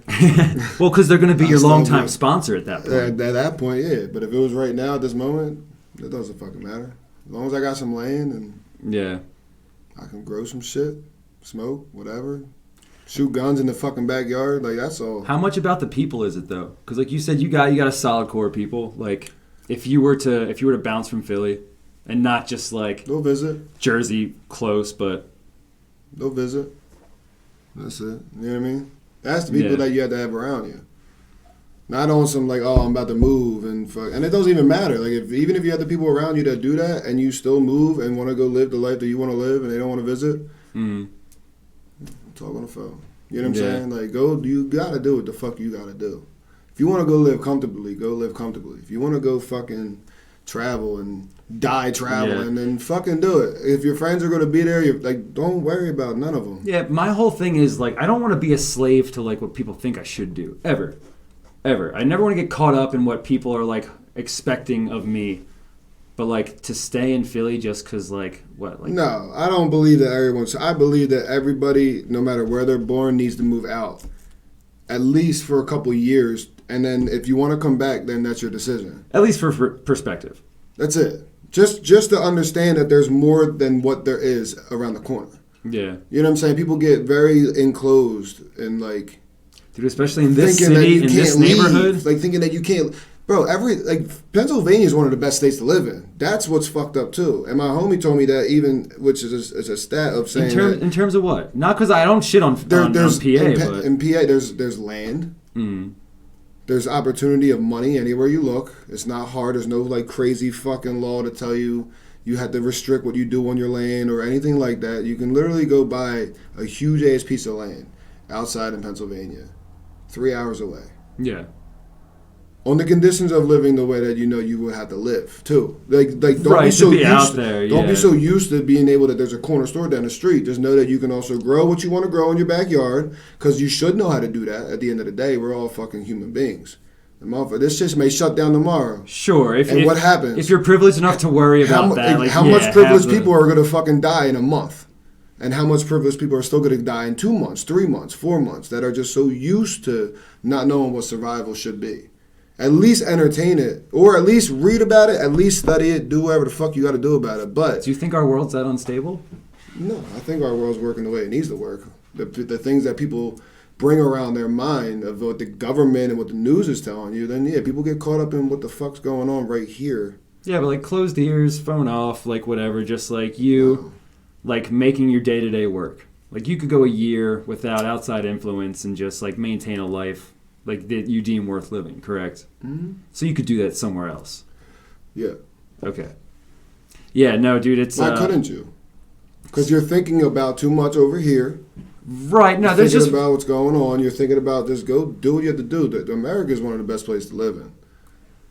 Probably the best. I'm biased. I'm already here. I'm already here. Like, go do what you gotta do, bro. That's why, like people get like. That's why I said earlier in the podcast, like people, it's a lack of talent in certain neighborhoods because people are so worried about it. In Roxborough specifically, there's a. Because I've met so many people that have a lot of talent just and don't fucking use it or try or like they would know they have it. Well, that's a toxic environment. We should get the fuck out. So yeah, exactly. Leave your hometown. Motherfuckers need to fucking leave and realize that there's more to the world than what there is.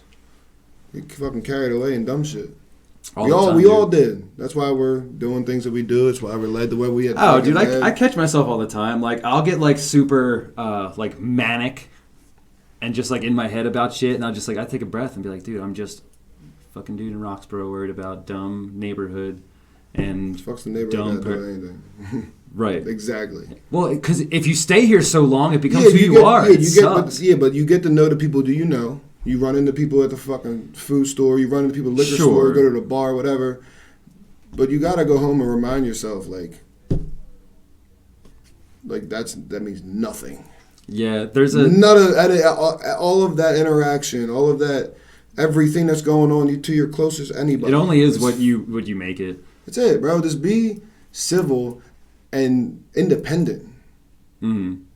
It goes even when you're in a relationship. Like, be fucking independent. That's why your partner would love you, because why? You're fucking independent, and you should love her because why? Right. Because you're fucking independent. If I can't make it to you right now, I know you're good for at least a couple hours until I get there. Yeah. You know what I'm saying? Or like I at least know that there's like it's not like a panic. Okay, your car broke down. All right, cool. You know what I mean? People would just right. The anxiety of like I have to take care of something. Like, yeah, but I know. All right, I know you're independent. You're cool. Yeah. You know what I'm saying? I like that. There's a saying in Alcoholics Anonymous and Narcotics Anonymous that no matter where you go, there you'll be. So, like, I don't know, like, how can you worry about someone else or think that, like, anything else is more important? Like, I don't know, like, you always have to just worry about you. That independence is so important of just maintaining yourself that everything else is after the fact. But, like, again, like, a lot of things, like all of... Silhouette of Angels, like you have to be mature enough to see it that way. I had to be mature enough to put it out. Yeah, that was very new to me, that whole project. You know what I mean? Mm-hmm. Fallen was probably the hardest one to make because I just hate, like when I first started making music, I hated my voice. I fucking hated it. Of course you did. Like I just wasn't used to it, and then I realized what I could do with it. Mm-hmm. And it was really just being me. I just had to get used to hearing myself. I just was thinking about what other people were hearing because I'd never heard my voice enough.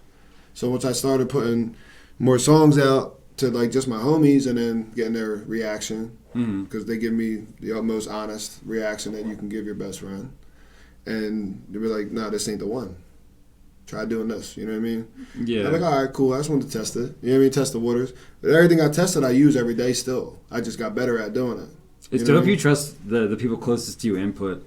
Because my friends come to me about shit, and I'll be like, yo, I got this concept for a fucking joke, or like, or whatever, and I'll tell them, like, that sucks. And I'll be like, no, I'm going to do it. But I'm gonna do it. Like, when I did the Celebrity Deadpool, like the Christmas special, like my first actual, like, video where I just named celebrities who are going to die, like, that's what got people like excited about all this, but that was literally like everyone was like, "No, that sounds horrible. Like, why would you just?" It was a good idea, wasn't it? It was a great idea. See, I was like, "No, I'm just gonna hope 5 certain people die this year," and they're like, "No, that's morbid." Like, no, but it works. But like, you probably spitballed 1,000 things before you came up with that. True, it's not like that was the one and only idea, and people were like, "No, that sucks." I'm like, "No, let's do it." But I'm just saying, it's nice that you trust the people around you enough to know that like you take their input into consideration. Like you actually will make changes. Well, you know whose opinion actually matters, and when they care. Mm-hmm. You know what I'm saying? Like whoever could be in the studio and be like, yo, that wasn't fucking. What the fuck are you doing? Yeah. But the people that I always know will give me that honest opinion is who I actually would take like a sub mind to. If I fucked with it the whole time, yeah. If I spit a whole verse and I fucked with it and they're like, I don't know about it, I'm like, no, keep it. I'll deal with it later. But when does it become such a business thing to where like... That's the problem. You get a producer and you're like, all right, well, the producer has to know my shit and have my best interest in mind for me to even take their opinion into consideration. In my case, I'm going to say I'm spoiled because... So I'm going to say, you probably know and like your producer. I grew up with him. Yeah. And, shout out to fucking Many Reasons. Like, we were a part of the same family. Mm. You know what I mean? We had the same friends, and we'd known each other through that only. Like, we had never, like, hung out on a daily day all the time. Mm-hmm. We were around each other all the time, but you get what I'm saying. Like, it wasn't like a daily day that we were always together. But yeah, years went by. We both shared something that was to the heart with us, and then it kind of, like, bled into, like, yo, Reese has been doing beats. Fucking, you should link up with him. I was like, yo, definitely, that'd be fucking awesome. And I'm happy that it didn't happen at the time. Yeah. That it was asked to happen. You know what I'm saying? Because a year and a half is when we linked up, and that's why Meditate is what it is right now. You know what I mean? We linked up and fucking hit the studio. I love how contrary it is to something you said earlier. How you said there's a lot of people in this neighborhood who are very talented, who just like aren't willing to like make that jump to just fucking effort. Yeah. But like, you're happy that at that moment in time, two people from the neighborhood were willing to like put some effort into some shit and put something dope out. Came out a beautiful ass project. Oh yeah. You know what I'm saying? So, but that's why I believe in energy more than anything. The universe more than anything, because it gives it back, no matter what it is. I've been thinking more and more about that recently. I've known Smoot for a long ass time, and my best friend, who's married to his sister, my brother, who's married to his sister, still brings me and Smoot back to the same circle of growing up in the neighborhood. Mm-hmm. You know what I mean? Like, everyone shares something. Everyone wants to do something. They're like the 7 degrees of separation. But I could tell you the people that I'm around have no bad energy around me at all. I don't have to... Because you made it that way? I had a bar... It's not that I mean, if you want to say I made it that way, but we, like, everyone around us had been molded in a certain way when you're fucking born. You're cut from a different cloth for a reason. Everyone's not the fucking same. Like, you can tell by your music. With a shitty-ass fucking friend group. Mm-hmm. You know what I'm saying? Like, you can grow up in a shitty-ass friend group and not realize it and just be a part of a shitty-ass fucking friend group that fucking pops pills and do what they want to do. And I can tell you know that. Talk shit on that. But if you grow up around the right people and you understand that, and it may take you a little bit longer than other people because everyone has issues and mistakes, you're not going to surround yourself with the people that you already know that you shouldn't surround yourself by. Yeah. So what happens? Other people that feel that way start some fucking magnet. You know how it is. If you attract that, whatever, that's the fucking saying. But that's my point, though. That's how you feel now. Is like you're at a point now where like your group is like not negative. I've been that way for a long time. But you only know that through like experiencing negative fucking people and like shit that you didn't want to be around. Around doing what though? Living my life. You know what I'm saying? Right, which everyone does. Like no one's like just floats through it like, people do though. This world's fucked up, bro. This world's fucked up. Not us though. Obviously, as we sit here in this basement. I think people need to enjoy what the fuck is actually going on in the world and like live your fucking life though. That's it. What people need to do is like, so we're so outward. Not again, entertainment, not advice. 4 times. What people need to do is start doing like weird shit that like gives other people hype. Like, I don't know if you'd be into this, but I've never made this a secret that I've done this before and I want to do it again. Is literally just get in the back of a pickup truck with an amp and a microphone and just pull up at, places that look kind of busy and just like start like open mic type shit. But for me as a performer, it's different because I can just show up and start talking shit and people would like, react. But I don't know, just like get out of the habit of just like focusing on like what's going on, like make what's going on happen. Like, do shit. I mean, at least that's where I'm at now. I'm just like, I mean, pull up with a fucking pickup truck then. Not even pick it, whatever the fuck it is. You can put a couch on an SUV and stand on it. It's the equivalent to a lemonade stand where instead of lemonade, it's a joke. Like, I get what you're saying, but like that's also a good actual gimmick to go out and drive around and just pop up and perform at places. Sure, why the fuck not? Dave Chappelle would show up places, literally would never even announce it, would just show up in parks with an amp and a microphone and just sit there and talk. You can go to Center City and just pull up and get kicked off of probably 3 corners out of like 10 that you'll try, and you'll at least get a minute. A minute's a long minute to sit there and perform for just random people on a corner. Yeah. And if they start fucking with it and people start walking up to it and you have like a big logo on the truck or you're like a digital new whatever that says like your at name or whatever, people are going to fuck with it. Well, if the Red Bull people can do it in their fucking car and just pull up, like... Bro, there's people that drive around with a monitor on the back of their truck just as promoters.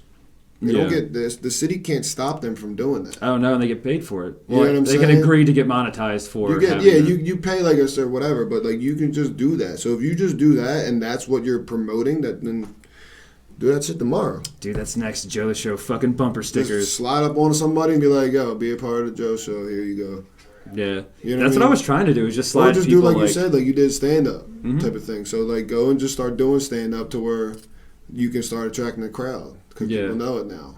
And now you just start making it like a pop-up show on the corner. Dude, that's like literally, again, I'm not in it I don't think I'm going to make any fucking money. I'm really enjoying myself doing all of this. But like, I don't know, like it just, the fact that it could get bigger excites me. That like I could get other people to come out that wouldn't necessarily feel comfortable just like telling a couple jokes or at least just being themselves on stage or like in front of people. Like you were saying, like people to come and you know, learn how to do like, you know, digital, whatever they're trying to do. Like, it's the same thing for stage performance. But you get pop-up artists and shit. You get random talent that shows up, like you said. Yeah. It'll work. It sucks with COVID now, because, like, now, I mean... Who knows when we're... What you need now more than ever is stand-up comedy, which pisses me off, because I was really getting into going out to, not performing, but just, like, seeing stand-up comics... Yeah, I only saw a couple. I forget. But you watch stand-up comedy. No, yeah, 100%. But I mean, like, actually saying. Yeah. I forget his fucking name. I can't remember his name. I was young. I only saw a couple of them. I was on, like, a cruise and saw them, too. Like, and then some of them were pretty funny as hell, though. I only went on 2 of them, but... Yeah, like, I like seeing people... Like, I haven't seen anybody huge in person. But, like, I like seeing people who are still trying to work it because their enthusiasm's, like, they're trying out jokes that, like, they really think are going to, like, take them next level. So there's a lot more competition. I mean, I don't do it, so I can't even speak for it like this. I just feel like the personality is what kills it. Mm-hmm. That's it. Like, jokes can not be funny, and you just kill it because of, like, a fucking... Right, exactly. Just how you are as a person. But how, like, exactly, like you were saying before it's still a performance, don't get me wrong. Like, that's still a performance. It's just like... In terms of how it lands with you personally. Yeah, like if you've seen, like, interviews, even with, like, Dave Chappelle, obviously, is one of them. And, like, Bill Barry. What's him and, like, Joe Rogan. What's the other boy? The mad Russian. Or no, what they call him? Bert Kreischer? Bert, yeah. So, like, you see them... Him and Tom Segura do a podcast, too. Tom Segura as well. Like, you see that... When you see other interviews with them and, like, Hot Wings... They kill it, dude. But it's the same... Like, because they're themselves in just an exaggerated form. They understand that's what sells is. It. That's what fucking sells it, you know? But so you understand the anxiety. Like you get on here and you're like, you know that you're a music creator. You know, you're not worried about the camera. You're comfortable in front of the camera, but like the camera isn't the tool for you. Mm. Like you were saying before, you sing whole songs to and about a microphone. That's it. That's how I'm with the camera, dude. But it's like when you're in front of the microphone, there's a whole anxiety of like, I need to give you.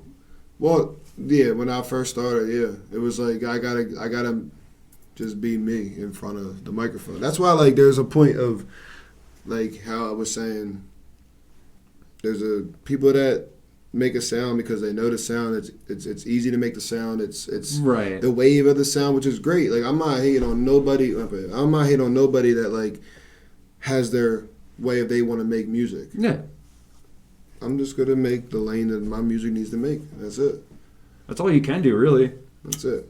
I want to work with so many different people. It's unreal. But until that time comes, I'm just gonna still make the music that I make until that happens. So do you see yourself doing like performances other than musical moving forward? Because once people get your like see your face and become comfortable with you, like obviously you become marketable in other terms than music. I'll venture into. I want to do everything before I die. You know what I'm saying? Mm-hmm. Try to do as much as I can. If I fucking make a hit next week on a song and a motherfucker hits me up on some, be a part of this movie, let's go do it. Yeah. Let's go do it. That's what's cool about this is there's a couple of people I brought on from the neighborhood who have been in movies like Eugene vs. Humanity is on Amazon Prime. My boy Khalil Lewis, who grew up with me. He was with Joe, right? On here? No, so there's another guy, Tyler Jones. Right? Tyler Jones is another actor from the neighborhood. He does a lot of short films. I met him before too. Probably. He's a Grams regular. I don't know if you're allowed in that place. I'm allowed at Grams. I actually was in a Bago tournament up there. But it's nice to know that like they come to me and they're like, yo, because they know that I put a performance into it. It's not just like, like I said, I'm not knowledgeable about anything. This is literally just like you get It's like, yo, like I'll let you know if there's any projects coming up. Like I don't ask for that, but it's like that's where I want to be eventually. Like I'd rather act. I'd rather just do that as a job. I don't want to be a millionaire, but like if I can just do a performance as my fucking job, like you, like go and making music and not having to worry about paying the bills. Yeah, you gotta. If you're doing it and you enjoy it and you love it and you're gonna make some money off of it, then make that your full-time job. That's it. Like I don't mind what I do. I do construction. Mm-hmm. It's also a family business of mine. So I'm doing it for a reason. Dude, I'm a hospital worker. I have benefits, and they can put me back in school. I have no qualms with my job. You're helping people. You're doing it for a reason, right? Yeah. Whatever. I get it. Sure. Yes. I get it. Yes. Money's good. Absolutely. So at the end of the day, though, like I know I'm working for something. Even though I go there, I hate some days. I go there, I love every day. But it's fucking work. Y'all need to remember that. You're not going to like your fucking job. You know what I mean? Motherfuckers that are successful don't like their job, even though they enjoy it. There's a fucking difference. Yeah, but once it's a job, like it's work. It's it. It's work after that. But that's what it's always been. Like even with you making music and me doing this shit, like this doesn't go. I don't just walk into this and I'm like, oh, this is fun. Like no, dude, there's fucking work. Like I put at least 12 hours outside of listening to your music. 12 hours into like prepping for this podcast. Like when you called me, I said I did my research. Yeah. You know what I mean? But the first night he hit me up about it. He was like, yo, would you want to go on it? I don't know. I was like, I don't know, bro. Like, he be talking some weird shit. I was like, whatever, but I don't know at the end of the day, so I can't even judge you for why I wouldn't want to be on it. You know what I'm saying? So then I watched a couple, videos of, I don't know. I think there's like, 6 or 7 of them up or something like that of like interviews. A lot of them are actual interviews. So this is episode 20. Not interviews, but like having guests on, I guess. Yeah, this is like shout out to India. Her wings are fucking amazing. I ordered the other night and I had to like eat and then save some because I was like I want some for tomorrow. Yeah. Shout out to Good John. I still have a half. She has the big. All right, whipping, yeah. bro. So Good John. Keep whipping. That's it. She has the big bottles out now. Yeah. So I'm on it. I'm on it. So next time we meet up, and she's coming by soon. So I have some hot sauce stuff, not much, but I went through all the teriyaki sesame. First thing in the morning I eat is steak and eggs every morning. Like I don't even eat in the morning. Dude, I'm so weird about my diet and like health that like I don't know, it's a weird routine, but like that's a whole nother conversation. Yeah, I've been marinating. I can get into that, but I'm not. That's a whole nother convo. Yeah, no. I don't eat until like probably like 12 o'clock every day. That happens. No, I don't need. I usually sometimes only eat once a day. Point is, a good John sauce is good any time of day. That on is slamming. And I start my day with that shit. On some tortillas, yo. Oh my god. Yeah, steak and egg tortilla with some teriyaki sesame. Fuck yeah, dude. And I had to go make my own wings just to use that fucking sauce because I didn't want like someone else's wings to taint the sauce. I actually didn't do that yet. That's actually a pretty smart idea. Had to, bro. It's so. That shit in the air fryer. She's just another person. Honestly, dude, like, she put off... I only know her through social media. I've never met her in person either until she came here. Yeah. So, I don't know. She just, like, put off this vibe on Facebook that, like me, like an asshole, but, like, someone hurt you. Like, I can tell someone put you through some shit to make you this way. Mm. But you can tell through a lot of your music, though, like... I don't know. You're not. You're not hung up on anything, no. but like you definitely like learned lessons about. I put myself through things. That's it. No one put you through anything. You put you through stuff. Nah, man. Like, listen. You got control of the fucking way you live, right? You know what I'm saying? At the end of the day, you may not know what it is when you're growing up, but you got control of the way you live your life. Okay. I've been in too many fights in my life. I fucking hated every one of them almost. Every single one of them. The ones that I was hyped for at the time, the ones that I almost thought I was going to die for. You know what I'm saying? Like, who knows, like, what energy I was feeling at that time. But, like, every time that any of that ever happened, or whoever jumped me, or whoever fucking did me wrong, or whoever fucking... I don't blame none of yous for what the fuck yous did or chose to do. Like, I put that on myself in a certain sense. Like, yeah, they had the decision to inflict that upon me. I just decided to deal with it the way I wanted to deal with it. Is that just how you deflect, though? You're just like, I'd rather not worry about I got jumped by how you felt or why you did what. I smoked a blunt with one of my homeboys on my couch. The next day I went to a wedding, came back, I got jumped by 5 of them that I grew up with. You know what I'm saying? Maybe not from a certain age, but I shared a lot of moments with these people. A couple songs talk about that. You know what I'm saying? But I also retaliated the way that I needed to. And then I moved on from it. You were like, let's talk about it. We definitely talked about it. Let's talk about it. You know, I dealt with it. You know what I'm saying? But, like, y'all did it for a certain reason. That's not a part of my life. You feel me? That's not a part. Even though I was involved, that's not a part of my life. I don't give a fuck about you at the end of the day. You know what I'm saying? I envy that about you. You got to think that way, bro, because at the end of the day, who wakes up for you? You hope someone. You do, right? I do. Who pays your bills Sometimes. for you? Who pays your bills? I do. Okay. Who wiped your ass for you? Today, me. Okay. Javier's off for the day. You get my point, though. Like, y'all don't live nothing for me. Like, nobody does. You don't get hung up on nothing. You're not just like, God damn. So when I talk about I did it the opposite. If something is done wrong to you, that's why my music the way it is, because I did it the opposite. I cared about everything. I cared about too much. I didn't care about myself at all. But that's what annoys me a little bit, is like nothing in there is like, nothing broke you. Like nothing was like, this happened and like fucking spiral. You're like, nah, dude, during the time it did, though. Don't ignore that. During the time it did, it fucked me up for years. Let me reiterate, not reiterate. Let me rephrase that. No single piece of music that you've made ends in like you just like being lost in a certain feeling. Like there's an overcoming of what you're going through at the end. Like there's I feel like completion to it. If people that really want to dig into themselves, and if they listen to SOA, there you go. Which I hope they do. It's like, how many times? And then go back and listen to Meditate, and then listen to SOA again. Mm-hmm. And then maybe some Adele in between, and then do both back to back. When you want to drive home by yourself on the E-way, listen to SOA. Oh, absolutely, dude. Because what? It's only 31 minutes, but like... It's 7 tracks. It's a half hour long. Yeah. What else do you have to do in that half hour? Let's be real. Time ain't shit. So it's not even that. Like I look into people a lot for like the show. Like I have a hard time choosing people to come on because a lot of people are creative. Right. That's just who they are.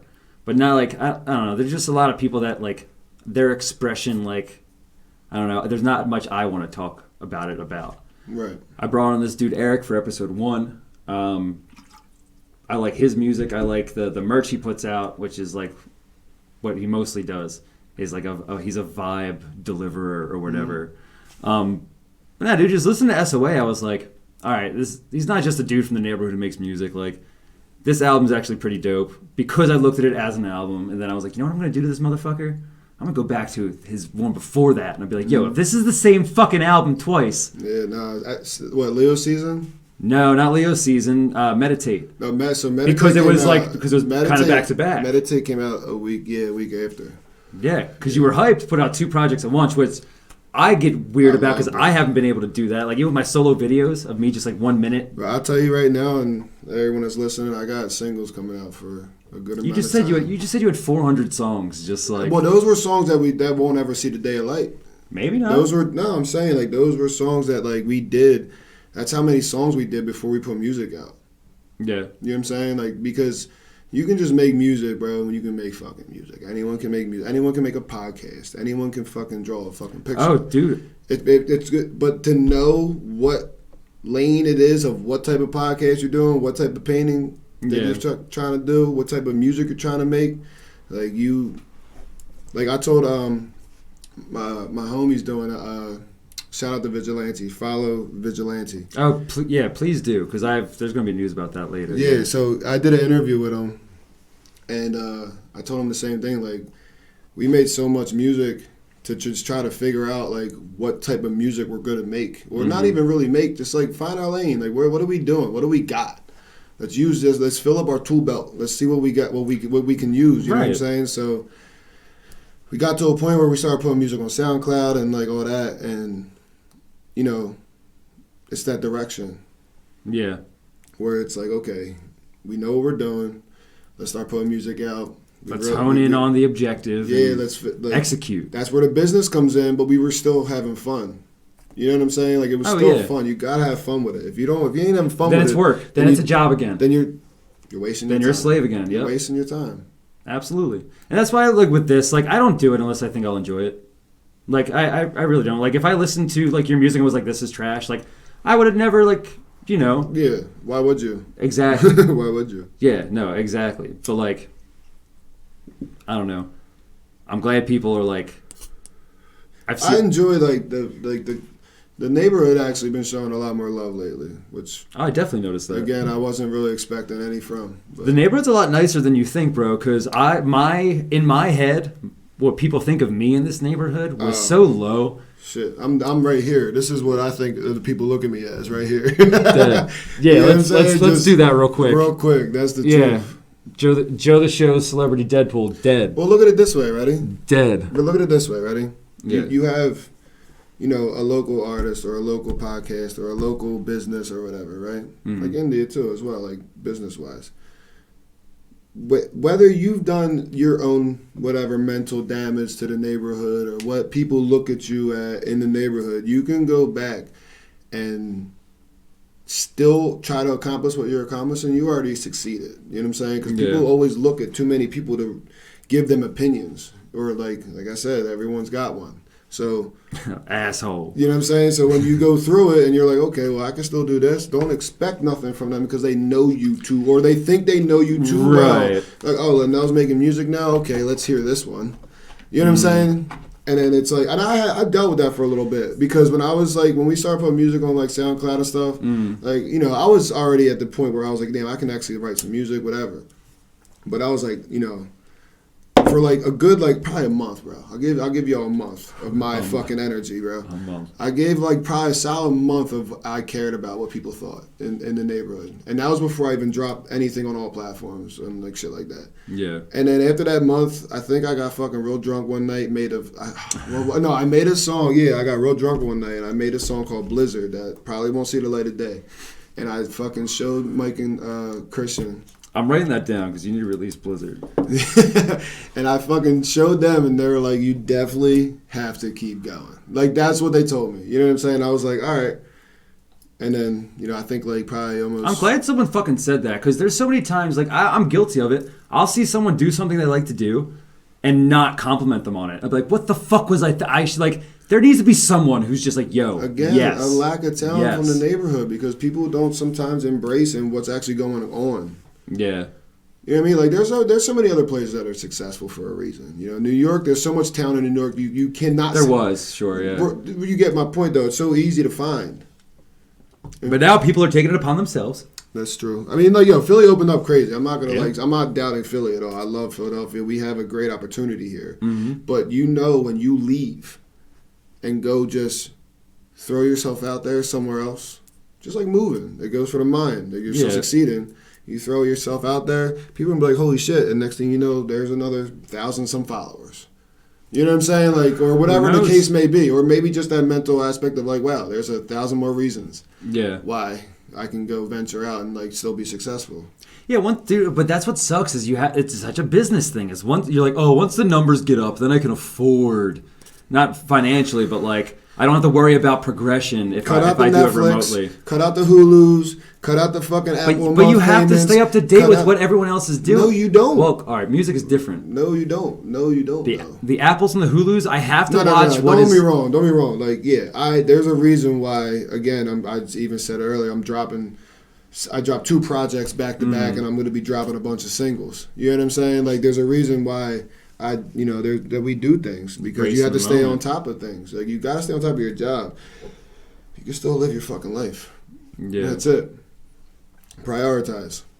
Luckily, if you need more money, cancel some bills. Cancel all of them down to where like you can sell a roof over your head. And in that sense, cancel everything, because I am done paying $8 a fucking month just to watch fucking Falcon and Winter Soldier.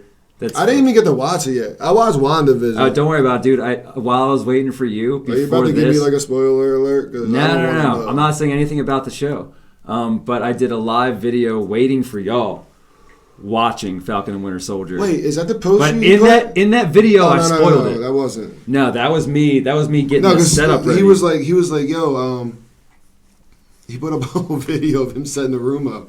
This is how much I'm on social media. I don't give a fuck about it. I'm like, what? I go look at it. I'm like, what the fuck is he doing? I'm like, why is his hands purple? Well, because I dyed my hair green.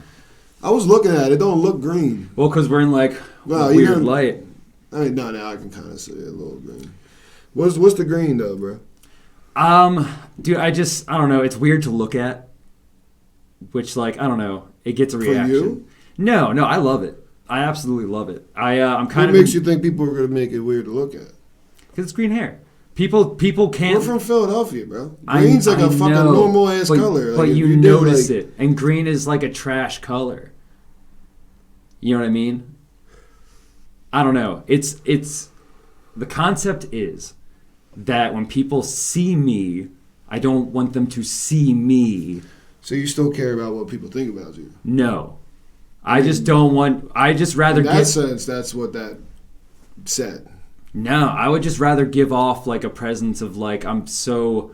Not unattractive to the eye, but like it's weird to look at enough to where you're not engaging. Like, I don't want to... Just to like... I don't know. There's got to be a solid reason behind that. I understand that there's a reason of like saying I would rather you just look at... Well, besides the clown theme that I obviously fucking go with, non-fucking stop... You hear this, man? You want other people to look at you a different way when you're out. Yeah, well, not when I'm out, but like just like in general. Like I'm fine with how I look, but like, are you?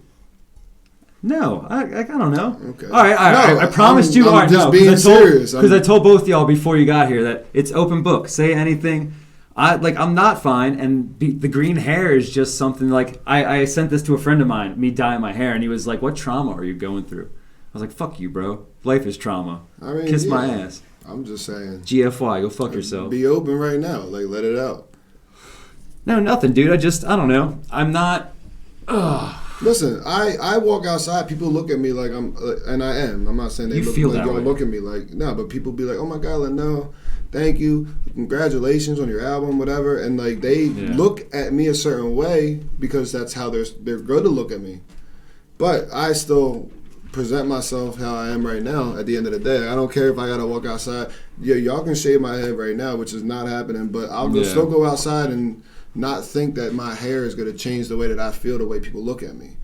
I don't care about how you're supposed to look at me, but you're saying you're doing it because you want people to look at you a certain way. Yes. So that technically shows that you have a slight insecurity that you're... Yes. No, you're not wrong. So like there, in no point of any of this was like I arguing the fact that like I like altering the way I look because... A, it'll get a reaction, and B, it'll form, like, someone will form an opinion other than, like, who I actually am. But, like, I don't know. It's been weird recently. All right, I'll make it a little bit more comfortable. Ready? No, fuck comfortability. No, for a reason. I made SOA, and it took me, like I said, over a year to put it out. Yeah. And the final tracks came up to the last couple months, but it took me a while to have somebody hear me singing. Giving more of an emotion and like description of what I'm actually going through. Mm-hmm. And also the major thing was the response back, because Fallen is one of my homie's favorite tracks, and he tells me every day he plays it. You know what I'm saying? And I look at that like it was one of my weakest, even though it's one of my probably best songs on there when it comes to like just a great song. Like Funeral's amazing. You know what I'm saying? But when I mean like I didn't want to put that song out. You know, and then I got real responses from it. And then I listened to it probably 1,000 times before I actually was comfortable with saying okay. Mm-hmm. Because it wasn't what do people think. It was what the fuck do I think? Do I like this? Do I like the way that I'm presenting this song? Do I like how I sound?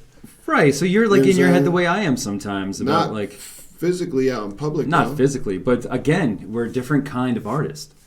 Like I'm more on the performance, like the physical performance side, where like but it's just if I go put a video and perform in front of a fucking. But that's stage. a whole different production. That's a different project. I know that. Yeah, it's a different presentation as well. Then it'd be comparable. Yeah, but, absolutely.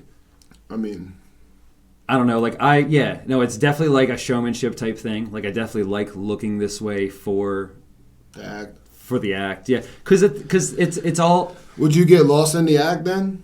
No, I've always been this way, 100%. You can ask anybody. I'm asking you. Just in general. No, I've always been this way, and I'm just a little bit more comfortable. That's all. I mean, you look comfortable. I'm not gonna say like you're not like doing your thing. I'm just digging into what I think really was happening. Yeah, like the whole reason I put off the whole Joker thing and do the green hair and like. I like the threads. What's the triangle? Anyway. Oh, the triangle? So people ask questions about Illuminati and shit. So the way it was pitched to me was an evil eye. And that the hands were like holding it at bay, but it still exists. But it's a blue eye, which is why it intrigued me. Because people literally, especially now because of masks, everyone wears their masks out. People like everyone still knows who everyone is. Let's be honest. But right, people like. But motherfuckers try to hide through the mask. At my job, like patients will come up and be like, "Oh my God, your eyes," and I'm like, "You like are going to be so nice to me now," and I love that about you. That's the truth. Is that you looked at my big blue eyes and were like, "You're such a sweetheart. Let me talk pleasant to you." I could be the biggest piece of shit. I could be stealing your information right the fuck now, but you don't know. But like, it's the whole mystery of like you don't know who I am, but the blue eye is pleasant. What's holding it back? Do you trust me enough to hold? Make sure your job don't know that. No, my job's seen it all, dude. Joe thought about stealing the motherfucking info. No, dude, Joe's the best, dude. Literally, patients call in and are like, "Yo, Joe's the fuck man." It's personable because it's a sales call, man. I'm just making appointments for people. I'm not a nurse. I'm not, saving lives. I'm literally just making doctor's appointments. And they're like, "Yo, that was a pleasant phone call. I'm going to have a positive review about that." So, back to... real quick. No, go ahead. Back to,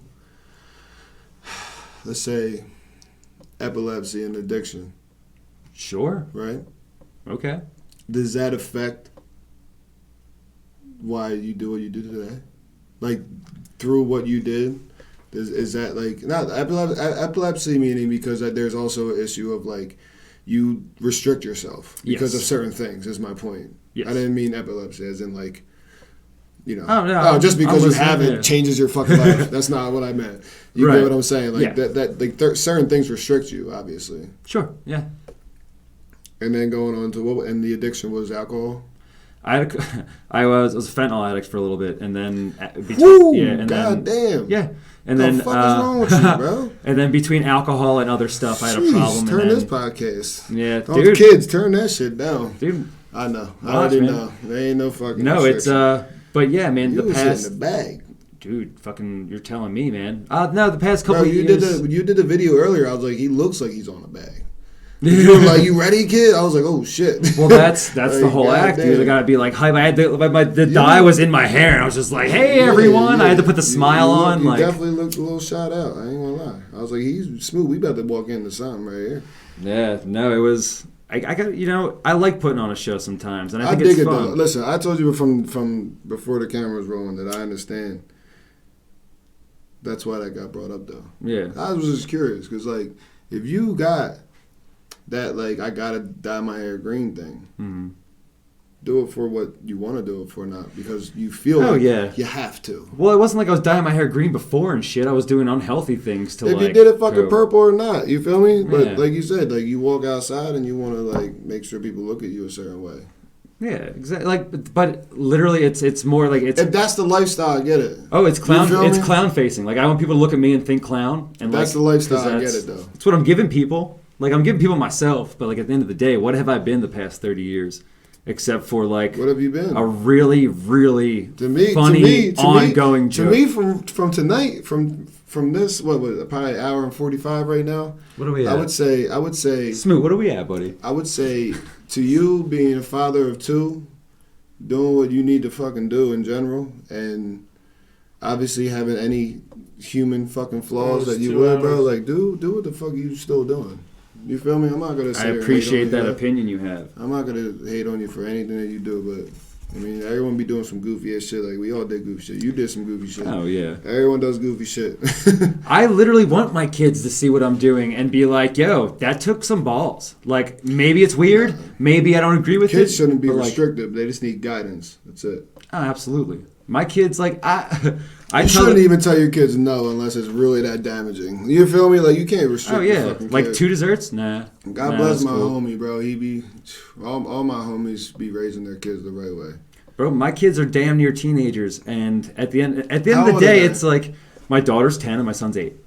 Congrats, bro. They're older kids, bro. They have a whole personality. Like you see who they're going to be moving forward. And I'm never like no one's perfect. But like what I do try to give my kids is like, yo, literally, well, we all perfect. No, I'm not. If I thought I was perfect, what the fuck was I trying for? Nah, fuck that. But I try to tell them at least like, yo, just if you like it, let's fucking do it. I don't care. Like, let's talk resources. My daughter's like, yo, I really want to make like print my own shoe and like I bedazzle whatever. I'm like, yo, literally, let's get a list of materials. Let's figure it out. Yeah, get a price point for what that costs. That's the way you should be. Let's fucking do it. That's the way you should be, bro. Like that's the way you should be. I was actually talking earlier at one of the softball baseball games. Like sometimes parents were build pressure around their kids. Mm-hmm. Like you gotta play fucking soccer. You gotta play soccer. Here they come home from school. They do their work. You go outside. Here's a soccer net. Come on, like to where they get teenage levels and they're like, I want to live my life, bro. Yeah, but then they give up on what?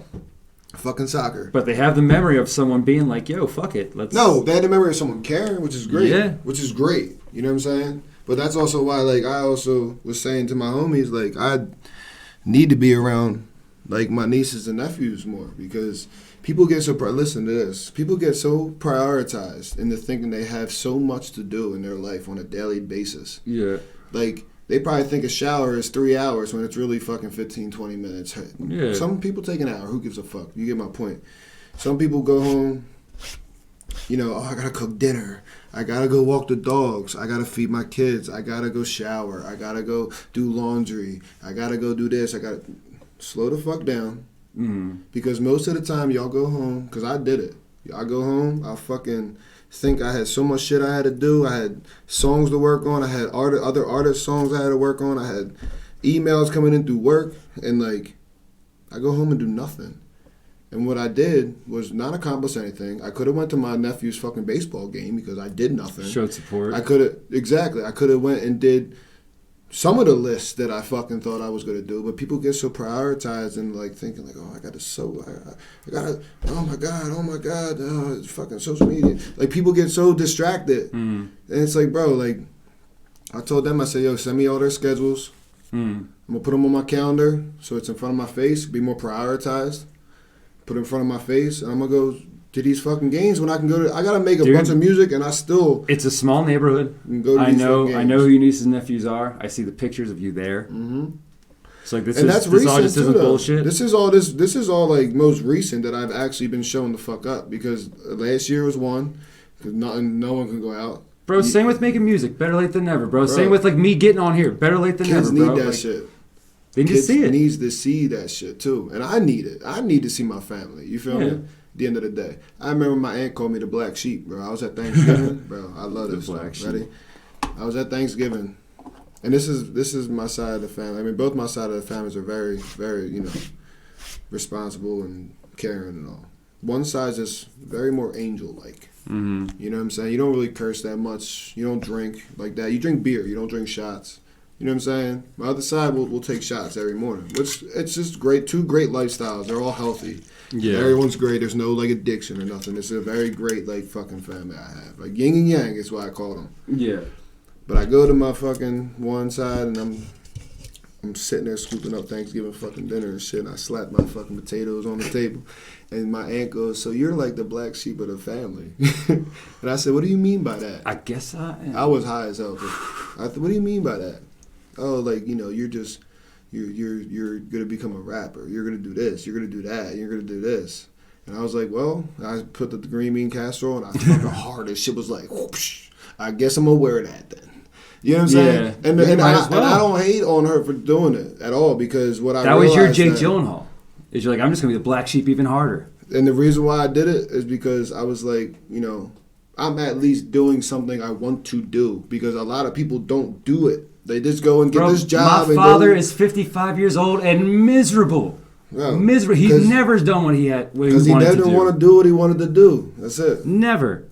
Not even as a fucking hobby, bro. That's it. And I get that he had kids and like a job and he provided. He's always been a provider. He's actually a decent human being when you get past a few things. But he's miserable because he never had the time to or the privilege to be like, yo, I like doing this. I want to do this. I'm going to do it. I think we're gonna wrap it up in a moment. Oh yeah, good. But there's a couple things I wanted to get, short things I wanted to get to that I wanted you to speak to before we do wrap it up.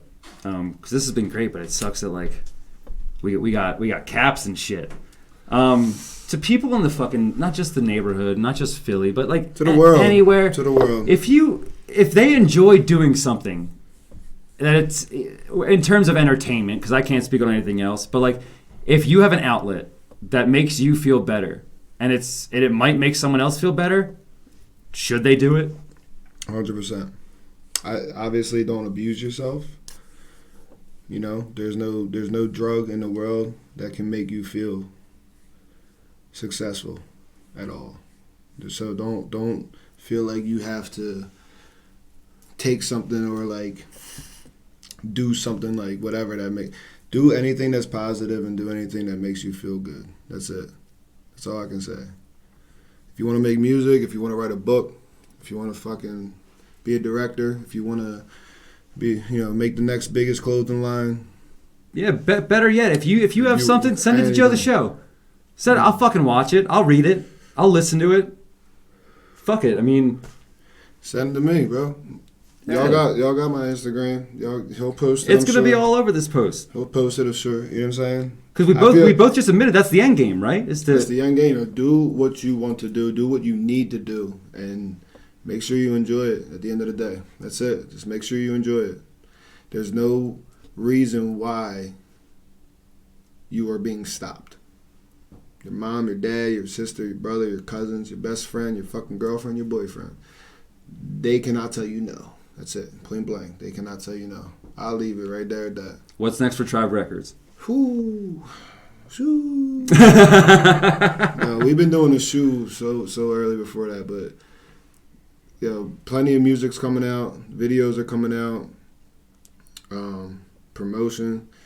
I'm actually going to be running up, some numbers for studio time. I'll be posting that soon. The hourly rates, mixing and mastering, and just good energy. At the end of the day, shout out to Spiritual Alliance for helping me with my clothing line. Sisterhood, brotherhood, unity. Mm-hmm. All day, every day. Spirituality is the way. I'm gonna tell you that. Shout out to him. Shout out to Good John, 100%. Always. Oh, Good John. Always ordering. Shout out to Vigilante. Go follow Vigilante. Please do that. They're gonna be posting a lot. They be posting sports stats. They be posting everything. They be doing articles. I'm on one of the articles that's coming out. Shout out to Joe. I appreciate it. Obviously, Smoot. Slide back here real quick. Give him a little love. Give him a little love, Smizzy. Give him a little love. There he is. There he is. So, dude. Nah, that's my fucking guy. Shout out to any independent artist. You know, I'm willing to work with anybody. Yeah, dude, you have a shot. Send us your shit. That's it, man. I work with everybody, bro. That's it, man. Shout out to E&J, main sponsor. That was my last thing. You gonna. No, that's. I mean, look. Listen. We've been drinking. Listen, this has fueled the night. Listen, you know what? You know what? The first thing that I'm actually gonna. First one with the stain. You dig me? That's it. The double stain's coming. Shout out. LNL. Appreciate y'all time. Thanks for coming on. I really appreciate that shit. It's been a long time coming. Smoot, thanks for sitting in. You already know. Everyone, thank you very much. Gang, gang. Joe, this show's GODcast episode 22. Go fuck yourself. Do I look pretty? Oh, am I pretty? Yeah, I'm solid. All right, sweet. Fuck you.